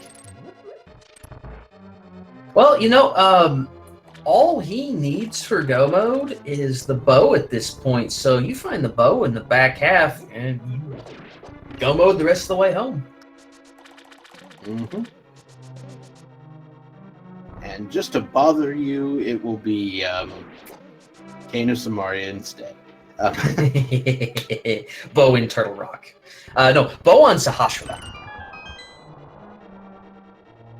Gross. Extremely gross. But I'm not running the seat. I don't care. That is true. The go mode is conditional. Ooh, that is right. Very, very good point. That's a 17 out of 22 chance. There's the bow. Oh, there's the bow. Oh, this just got interesting. Now, statistically speaking, if you're Xelnas, plow through to the end. Oh, absolutely. But be prepared for the potential, because it's about let's do some mathematics here. Like, you might check Hookshot Cave on the way there, just because it's there, and you didn't get the top 3 chests. At this point, yeah, I think I would do that. I think you make a good point. The possibility of Xelnas being in go mode at this point is about 77%. Mm-hmm. 77.27 to be precise. 77.27 repeating, of course. Repeating, of course. Exactly.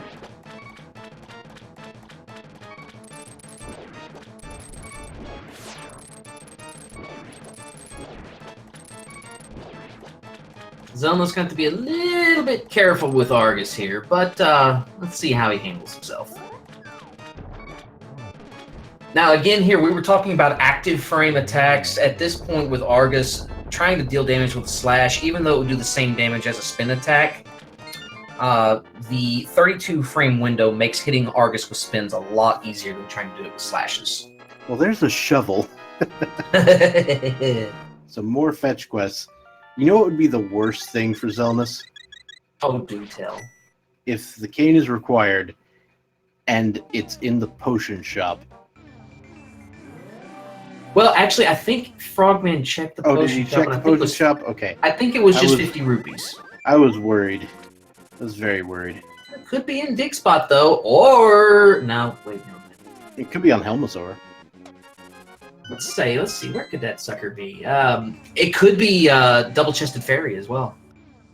Oh, yeah. Alright, so Frogman picking up that Butter Sword. I think he intends to go ahead and peace out without doing the potion glitch, knowing that the bow is not there. Well, we do know he won't be penalized too heavily for that. He'll miss out on a shield upgrade. Oh, darn.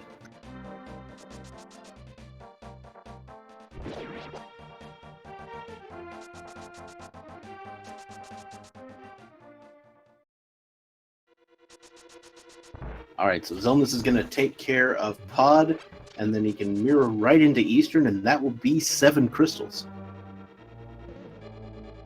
Yep, always nice to be able to route these two dungeons together, just because, like I said, you come out, you mirror, you go into Eastern, it's a very short trip. Now, with having Butter Sword, that's going to make Helmasaur, once you get him to Phase 2, Helmasaur will go down very quickly. Just 2 swipes is all you need.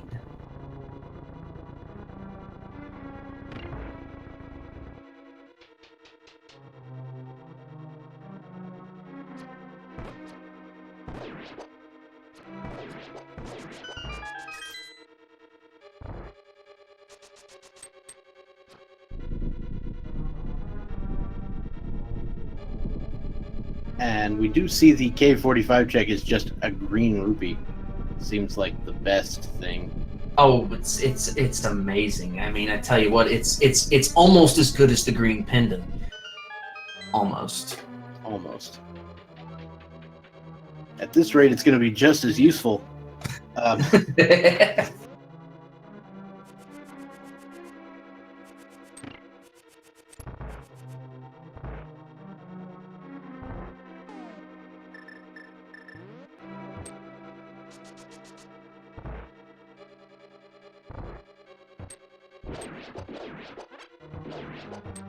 Tell you what, Frogman's gonna be very happy picking up his hookshot here, though. Still a bit behind. Let's see. I mean, about a dungeon behind Xelnas, give or take. Yeah, roughly. Well, actually, probably more like 2 dungeons, because I imagine that Frogman will enter Swamp a little bit after Xelnas wipes the floor with Helvesaur. Now, of course, if Ganon's Tower Big Key is on the right-hand side after the first initial chests, basically, if you're in the Ganon's Tower guessing game and you guess 18 through 22, first of all, you're a jerk. Second of all, that could bring this back to becoming a race. That is true. I mean, you're not actually a jerk. You're just, you know. Oh, I am, because I'm guessing 22.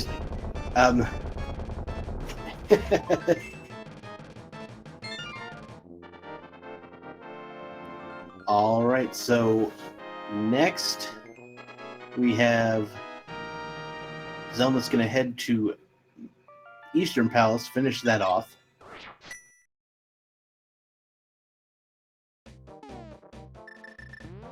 So far, still on pace for a sub-2 seed. So we'll have to see if there's something lurking here. But yeah, this is going to be a very quick trip to the back for Xelnas. Now, he's going to have to do it without silver arrows, which is perfectly fine, but Armos does require a little bit of work. You know, you're going to require 18 shots instead of 6.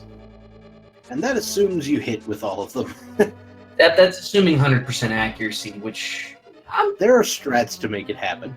Indeed.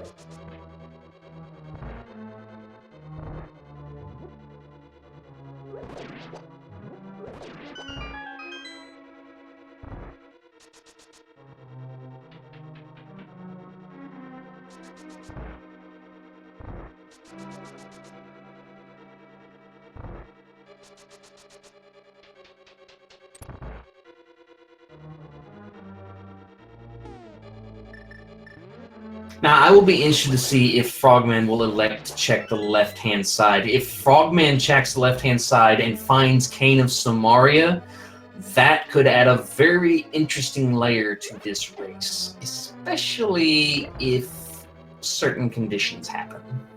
Yep, so we could end up with a situation like that. I don't know if Frogman's going to go left side, but it could happen. Well, again, you're looking at a fairly long probability. You'd have to have left side swamp having the Cane of Samaria. You have to assume that the big key for Ganon's Tower is on the right-hand side between chests 18 and 22. You also have to assume that Frogman's not going to try to go into Turtle Rock, which, once he finds the bow, I don't see why he would. But, you know, it's a long shot possibility. Well, it does look like Frogman is going for the left side. This could be very interesting. Very interesting indeed. Zelda's finishing off Armos, and guess what? It's time for everybody's favorite big key guessing game. All right, so kiddies, we here at Speed Gaming like to play a very interesting game. It's an entertaining, fun game. There are 22 chests in the basement of Ganon's Tower where the big key can be hiding. Your job is to make a guess between 1 and 22 of where you think the big key is. Again, if you guess 18 through 22, in this particular case, you're a jerk, which is why I'm guessing Tile Room. Bob, what's your guess? I am contractually obligated to pick 14. Oh, that's correct. Which is Bob's chest? That is indeed your chest, is it not? Well, I'm not the only Bob that exists. Okay, so you don't own it, you're just renting it. Right. Yeah, I'm seeing a lot of numbers above 17. I'm glad I'm not the only jerk here, but come on, guys. I'm a commentator. It's my job to be mean.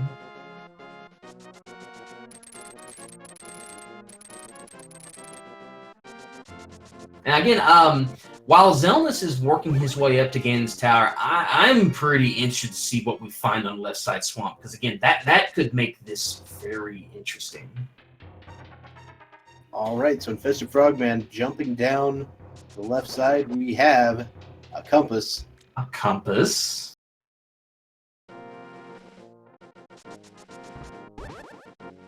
It's red, but it's not the cane. It's the red boomerang.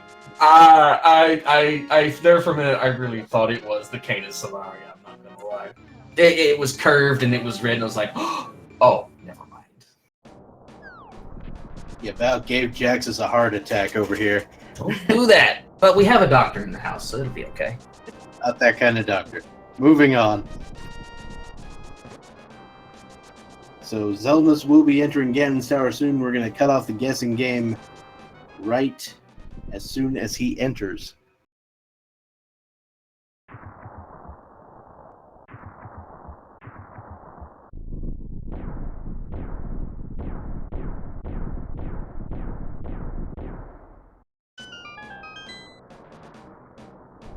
And there we go. No more bets.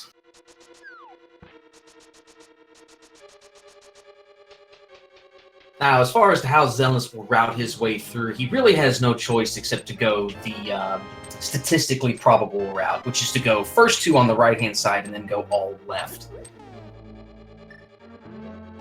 Well, he's going to try to go right, but might be realizing, oh, that's right, I need the cane. Now, I've been told there's like some weird trick you can do to get it to stay open with a bomb or something, but I don't know how to do it. That'd be something I don't know how to do either. Would be definitely nice to have if you can do it, especially in this case. Because it's fairly rare where the cane of Samaria is not required for go mode. It's not completely impossible, obviously, but still fairly rare. All right, so we found 3 small keys so far. So for those of you keeping score at home, when you get 3 small keys in the first 7 chests, it makes it more likely that the key is on the right-hand side than in Rando Room. So now I don't know about the factoring in the rest of it, but it's a little more likely. Well, statistical probabilities do not equate to fact necessarily. Correct, and there's the big key in chest number 8. That is the map room, and Xelnas will be heading up Ganon's Tower. All right, so who is our winner tonight? And that is going to be Evilidin. Thank you very much for playing. Congratulations, sir, and enjoy your spot on our leaderboard. We don't really have any other prizes to give you, but so just congratulations. Very well done. All right, so Xelnas now going to head up Ganon's Tower. We do not have the silver arrows, so that means we're going to probably see a silverless fight, though Xelnas may check the chests on the way up looking for the silver arrows. I would say that would be a very smart play to make because the silver arrows can save so much time. I mean, the time save is massive, especially when you consider the chests are on the way. You might as well check them. Now, I love this part of the game simply because Ganon's Tower, heading up what they call the Gauntlet right now, is pure execution at this point. There's a little bit of RNG, very small amount, but at this point, this is the part of the game you can practice over and over and over and over again. Players with an NMG background tend to do very well on this portion simply because of the high level of execution that typically comes with it. So we'll see how Xelnas does faring through. He will have butter, which will make killing these enemies with sword swipes pretty easy to do.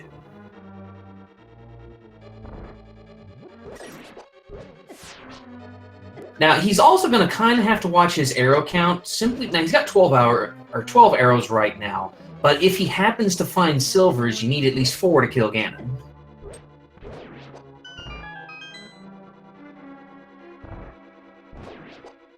All right, so through the first 2 rooms of the Gauntlet, here comes another Alright, fairly clean third room.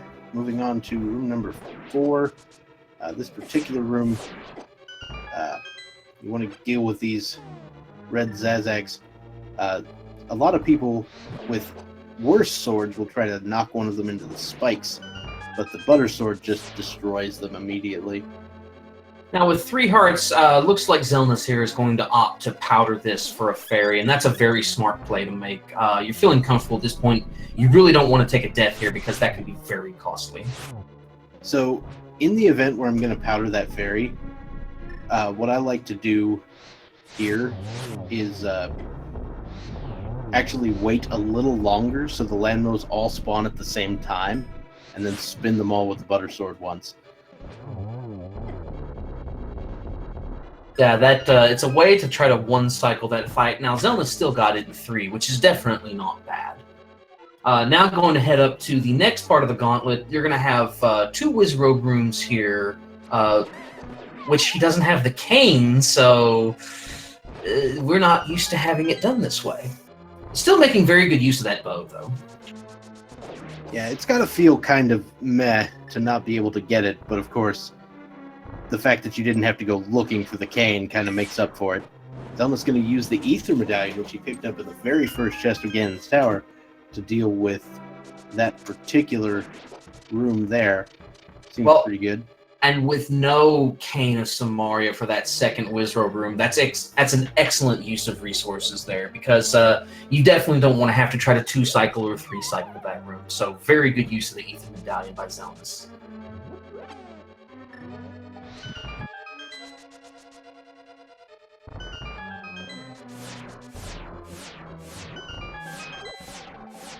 Zelda's reloading on magic and heading up to the second torch room. And beyond this, we've got the mini Helmasaur room with 2 chests in it. We'll see if Zelda decides to check them. He checks one, and the other, just a couple of big hearts. Tell you what, those may come into play on Ganon, because remember, he still only has Blue Mail. So, you know, probably not upset to find those.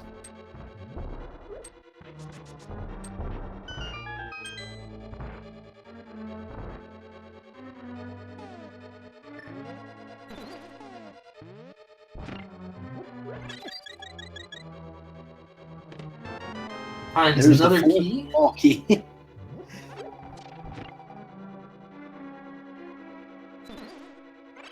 I'll go ahead and top off his hearts. His magic's topped off. Now time to go say hi to Moldorm again. Utilizing nice jousting strats. And a second dash, that does it. Gonna want to get that hook shot out. And we have tonight, how about a bomb bag? Alright, that's going to do it. The silverless Ganon fight is a go as Xelnas makes his way toward Agate 2. Now, I expect Xelnas has done the silverless Ganon fight before, so I don't expect he will have trouble, but we'll see how he does here in a few minutes. Before that, remember I told you every seed's an Agaseed? This is why.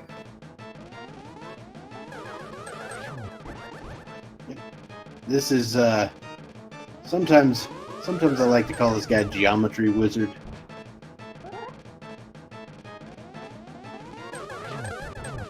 Oh, very nice triple. It was a very nice setup for it as well, so. Indeed, when you can get all 3 of Aghanim sprites to line up like that, it's pretty easy to get the triple, but it still feels amazing getting that.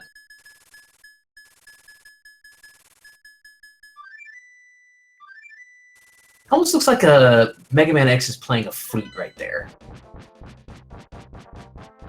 I mean, I thought it was Proto Man that did that. Details.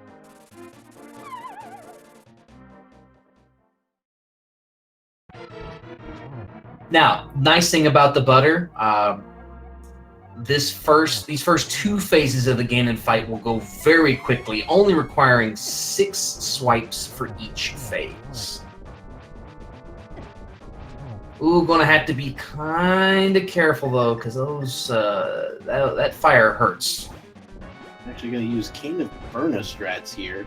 which, you know, given the lack of cape, is basically all you got. So we're going to have some serious lag, but we do make it to phase 3.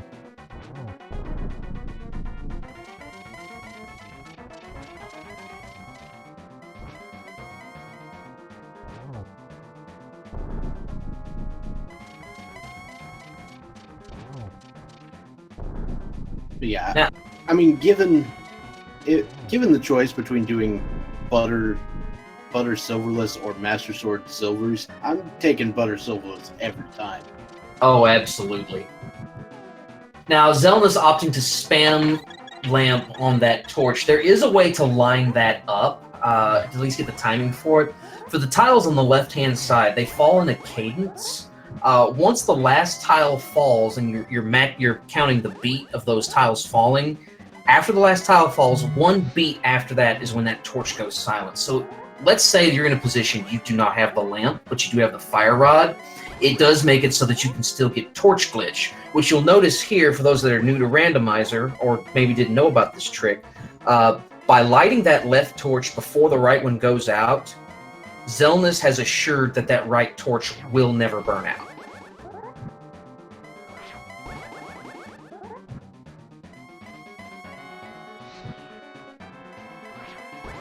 Xelnas, so the idea with Silverless Ganon is you have to hit him with a spin attack. Well, it doesn't technically have to be a spin attack, but yeah, you're going to use a spin in about a 2 or 3 frame window.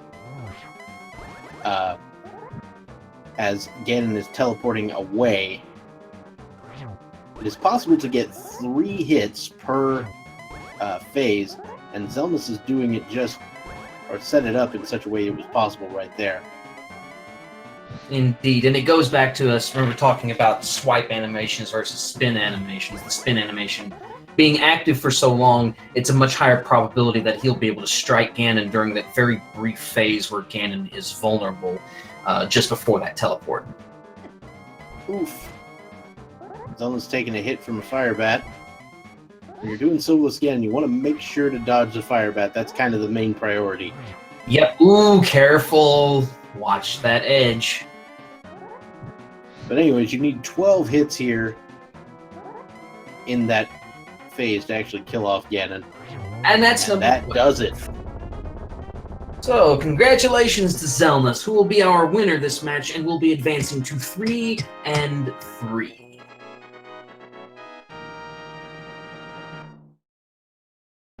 And that gives him an official finish time of 1 hour, 52 minutes, and 33 seconds.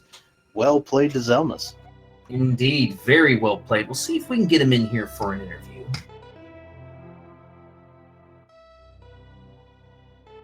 Meanwhile, Frogman in GT, really, this race was fairly close, all things considered. And we are indeed being joined now by Xelnas. Very good game to you. Very well done. Congratulations on your win. Thank you. I assume it was the Meyer play? Basically, yes. So your opponent went to Ice when you went to Meyer. Yeah, Ice was so trash. It was absolute trash. I thought I had lost the whole time. The whole time, I thought I had lost. The moment I went there. Well, also of importance to note, Xelnas, your opponent did not pick up boots until almost an hour in. Oh yeah. You know, that happened so early. That like really nice. Like, so I was really worried I was really hoping that Zora would have progression because it required you to go to Eastern before using the flippers. To get it at a good time, absolute trash. Because both of you did pod your money was super limited unless you picked up the 300. Oh, that echoes on. Well, also of importance to note, Xelnas, Cyclone's supposed to fix that. 1 second, I didn't cut that. Cyclone's supposed to swap audio, so my bad, everyone. Sorry, I thought the audio was swapped. Hold on just a second. We'll be right back to grab Xelnas' thoughts here. Just fix the audio real quick. Yeah, no problem. we'll take care of it. Frogman, meanwhile, is heading up Ganon's tower.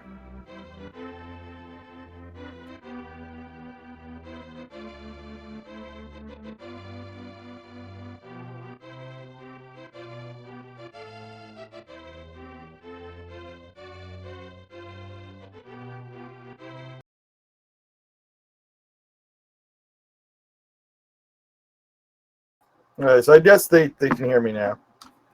Yeah, it seems good. All right. So yeah, well done. So both of you went pod before swamp, which made sense at the time. Yeah. Unfortunately, not really paying off. I mean, you did get the butter sword from there, so it's not the worst thing that can happen, but it's sort of a Pyrrhic victory there. My pod run-in was bad though. I felt really bad. Everything after the mirror, I felt really bad about. Like, yeah, going to ice, and you actually finished Ice Palace after finding all 3 items.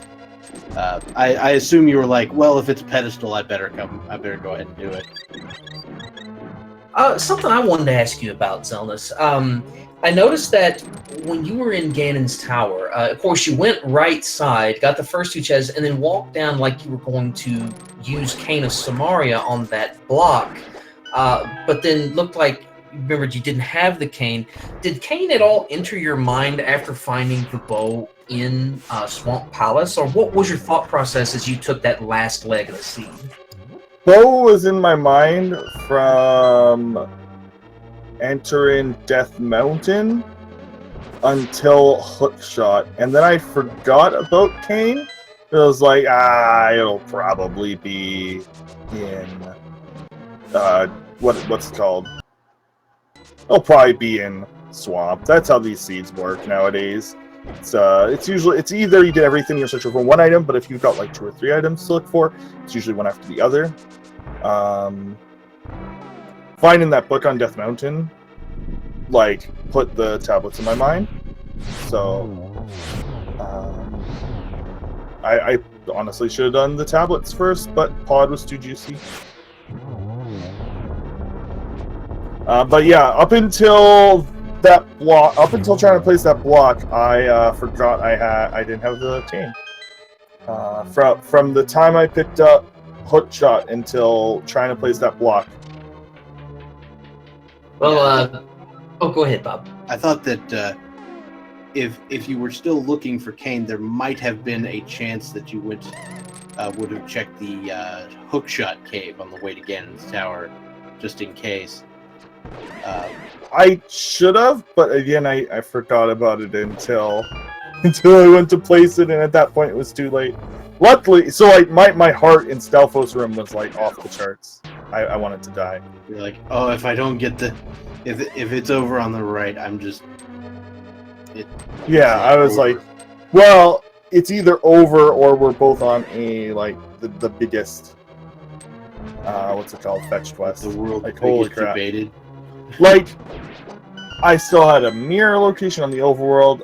I still had Hookshot Cave.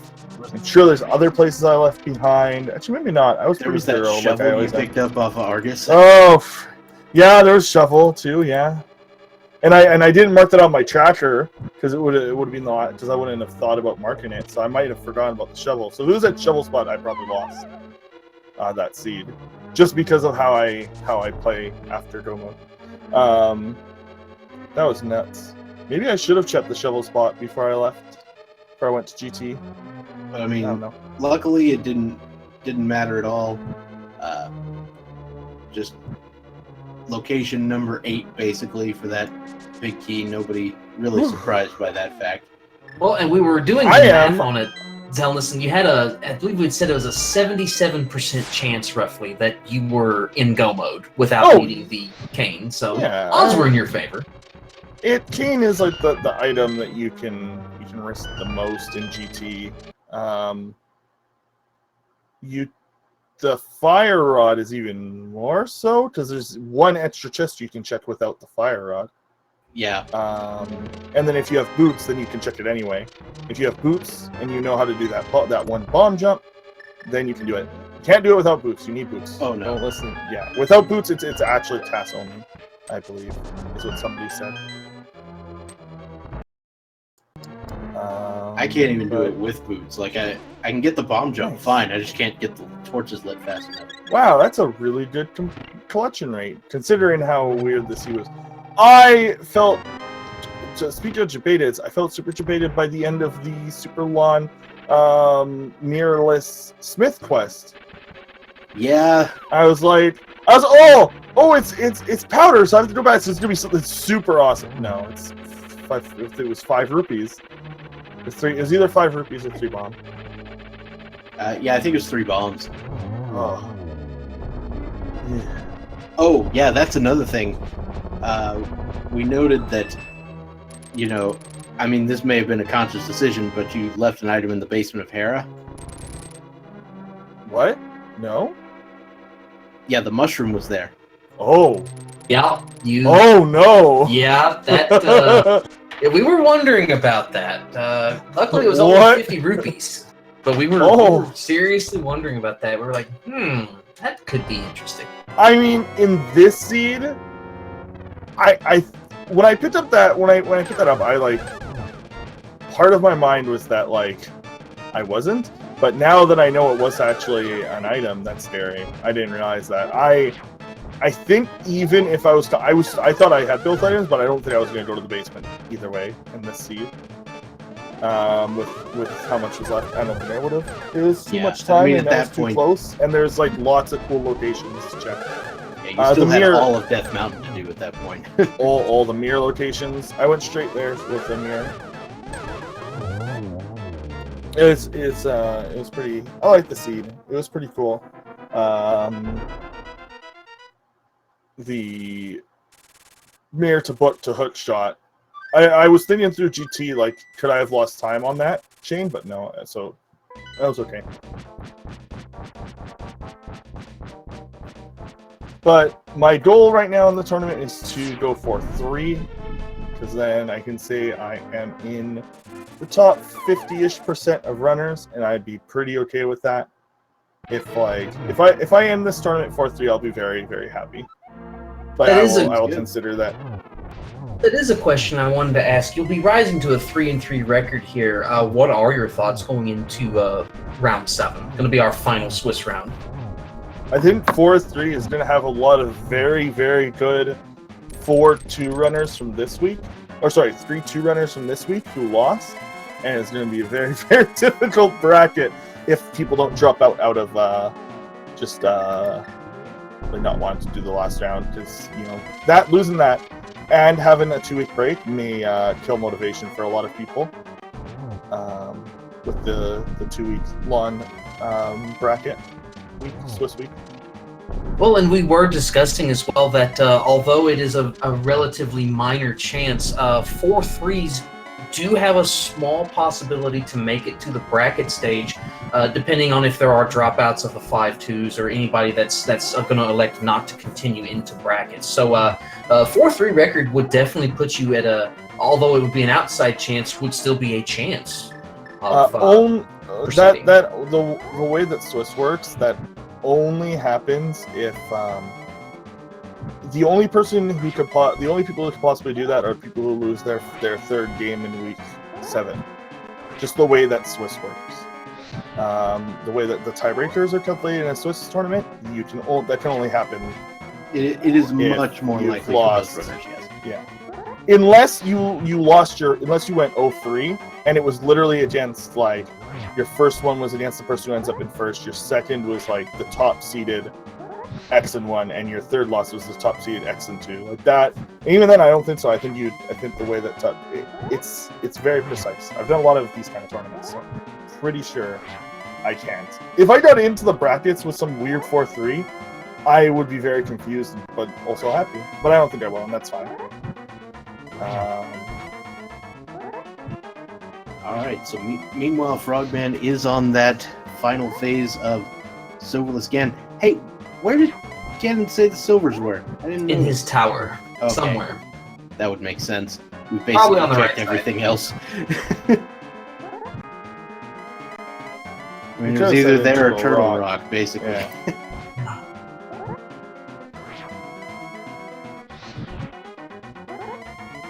I'm going to use this quick moment to shout out RPG Limit Break. If you're not watching that and you want something to do between races, there are a lot of runners of ALTTP Randomizer at the event, so you should support that. Has that started yet? Yes. Yep, that started yesterday. They are raising money for the National Alliance of Mental Health, or National... I can't remember, but it's Mental Health Institute. Thank you, Alliance. I always did yes. National Alliance Mental. Yeah. NAMI.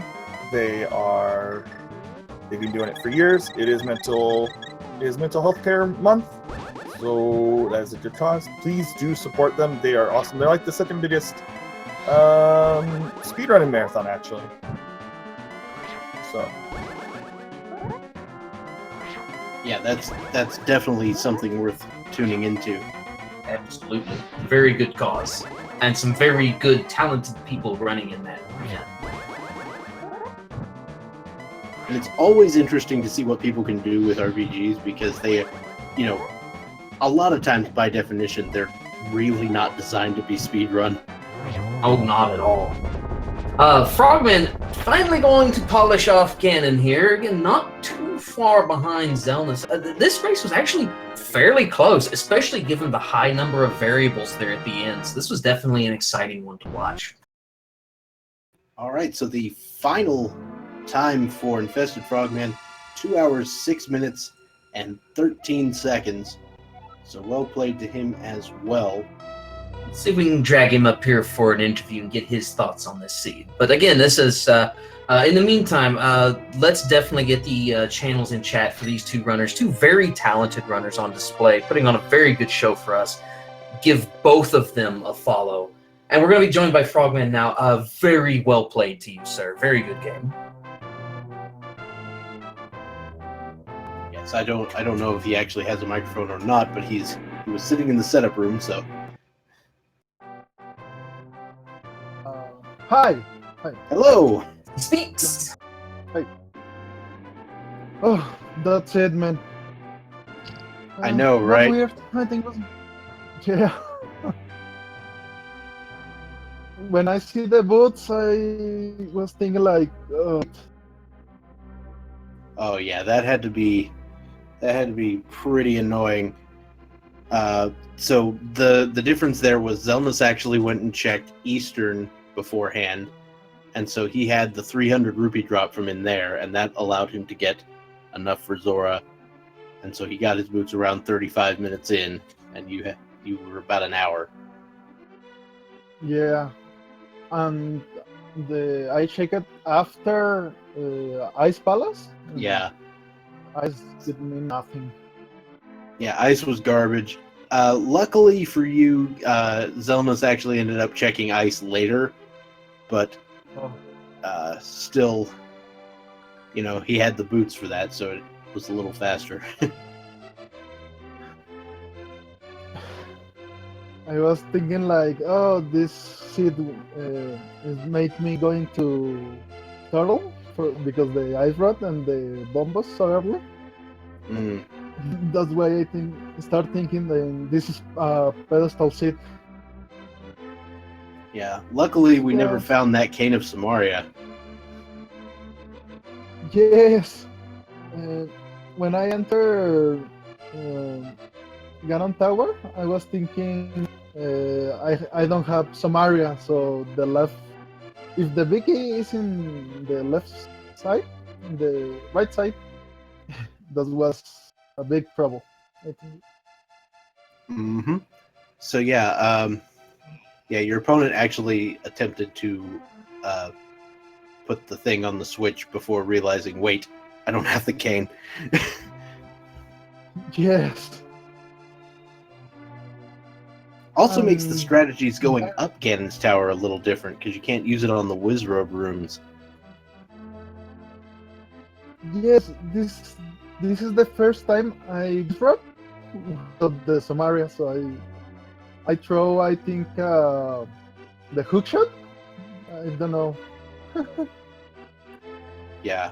I mean, I don't think the hook shot works on the Wizrobes, to my knowledge. It might knock them back and knock them in the hole. The hook shot does nothing against them, and I didn't know either. So I was trying everything I have in my inventory, and I think I kill it with the bow. Yeah, that's what Xelnas did as well. Another thing that apparently works are the medallions. So, like, in the second room, Xelnas used the Ether Medallion to take care of all 4 of them at once. It's kind of odd on the timing for the medallions, so you have to make sure that they're totally phased in. Like, if they're teleporting out and they're not fully there, then the medallion will not hit them. So it's a bit of a timing window. But yeah, it does provide an alternative to Kana Samaria strats. So yeah, but you know the boots kind of trolled you, the hook shot trolled you because you know having to go into pod and not getting anything there, and then going to Bombo's tablet, finding the hook shot, and then you're like, oh well, now I go to swamp. Yes. And Ganon, I don't fight Ganon without Silver's Ganon. I don't fight it very often, so it was trolling me a little bit. I mean, it was a pretty solid fight from where I was sitting. It can be kind of unnerving to not have the Silvers. We did see that they were in Ganon's tower. We don't know where. But yeah, well played on that Silver's Ganon fight. So is there anything else you'd like to say about this before we try to wrap things up here? Not really, just GG and well played. All right. So thank you once again to InfestedFrogman and Xelnas for this excellent display of skill and routing expertise. And also I want to thank the people behind the scenes, of course, the Speed Gaming Network, for hosting this, and also our tracker, who I believe was Space Cowboy.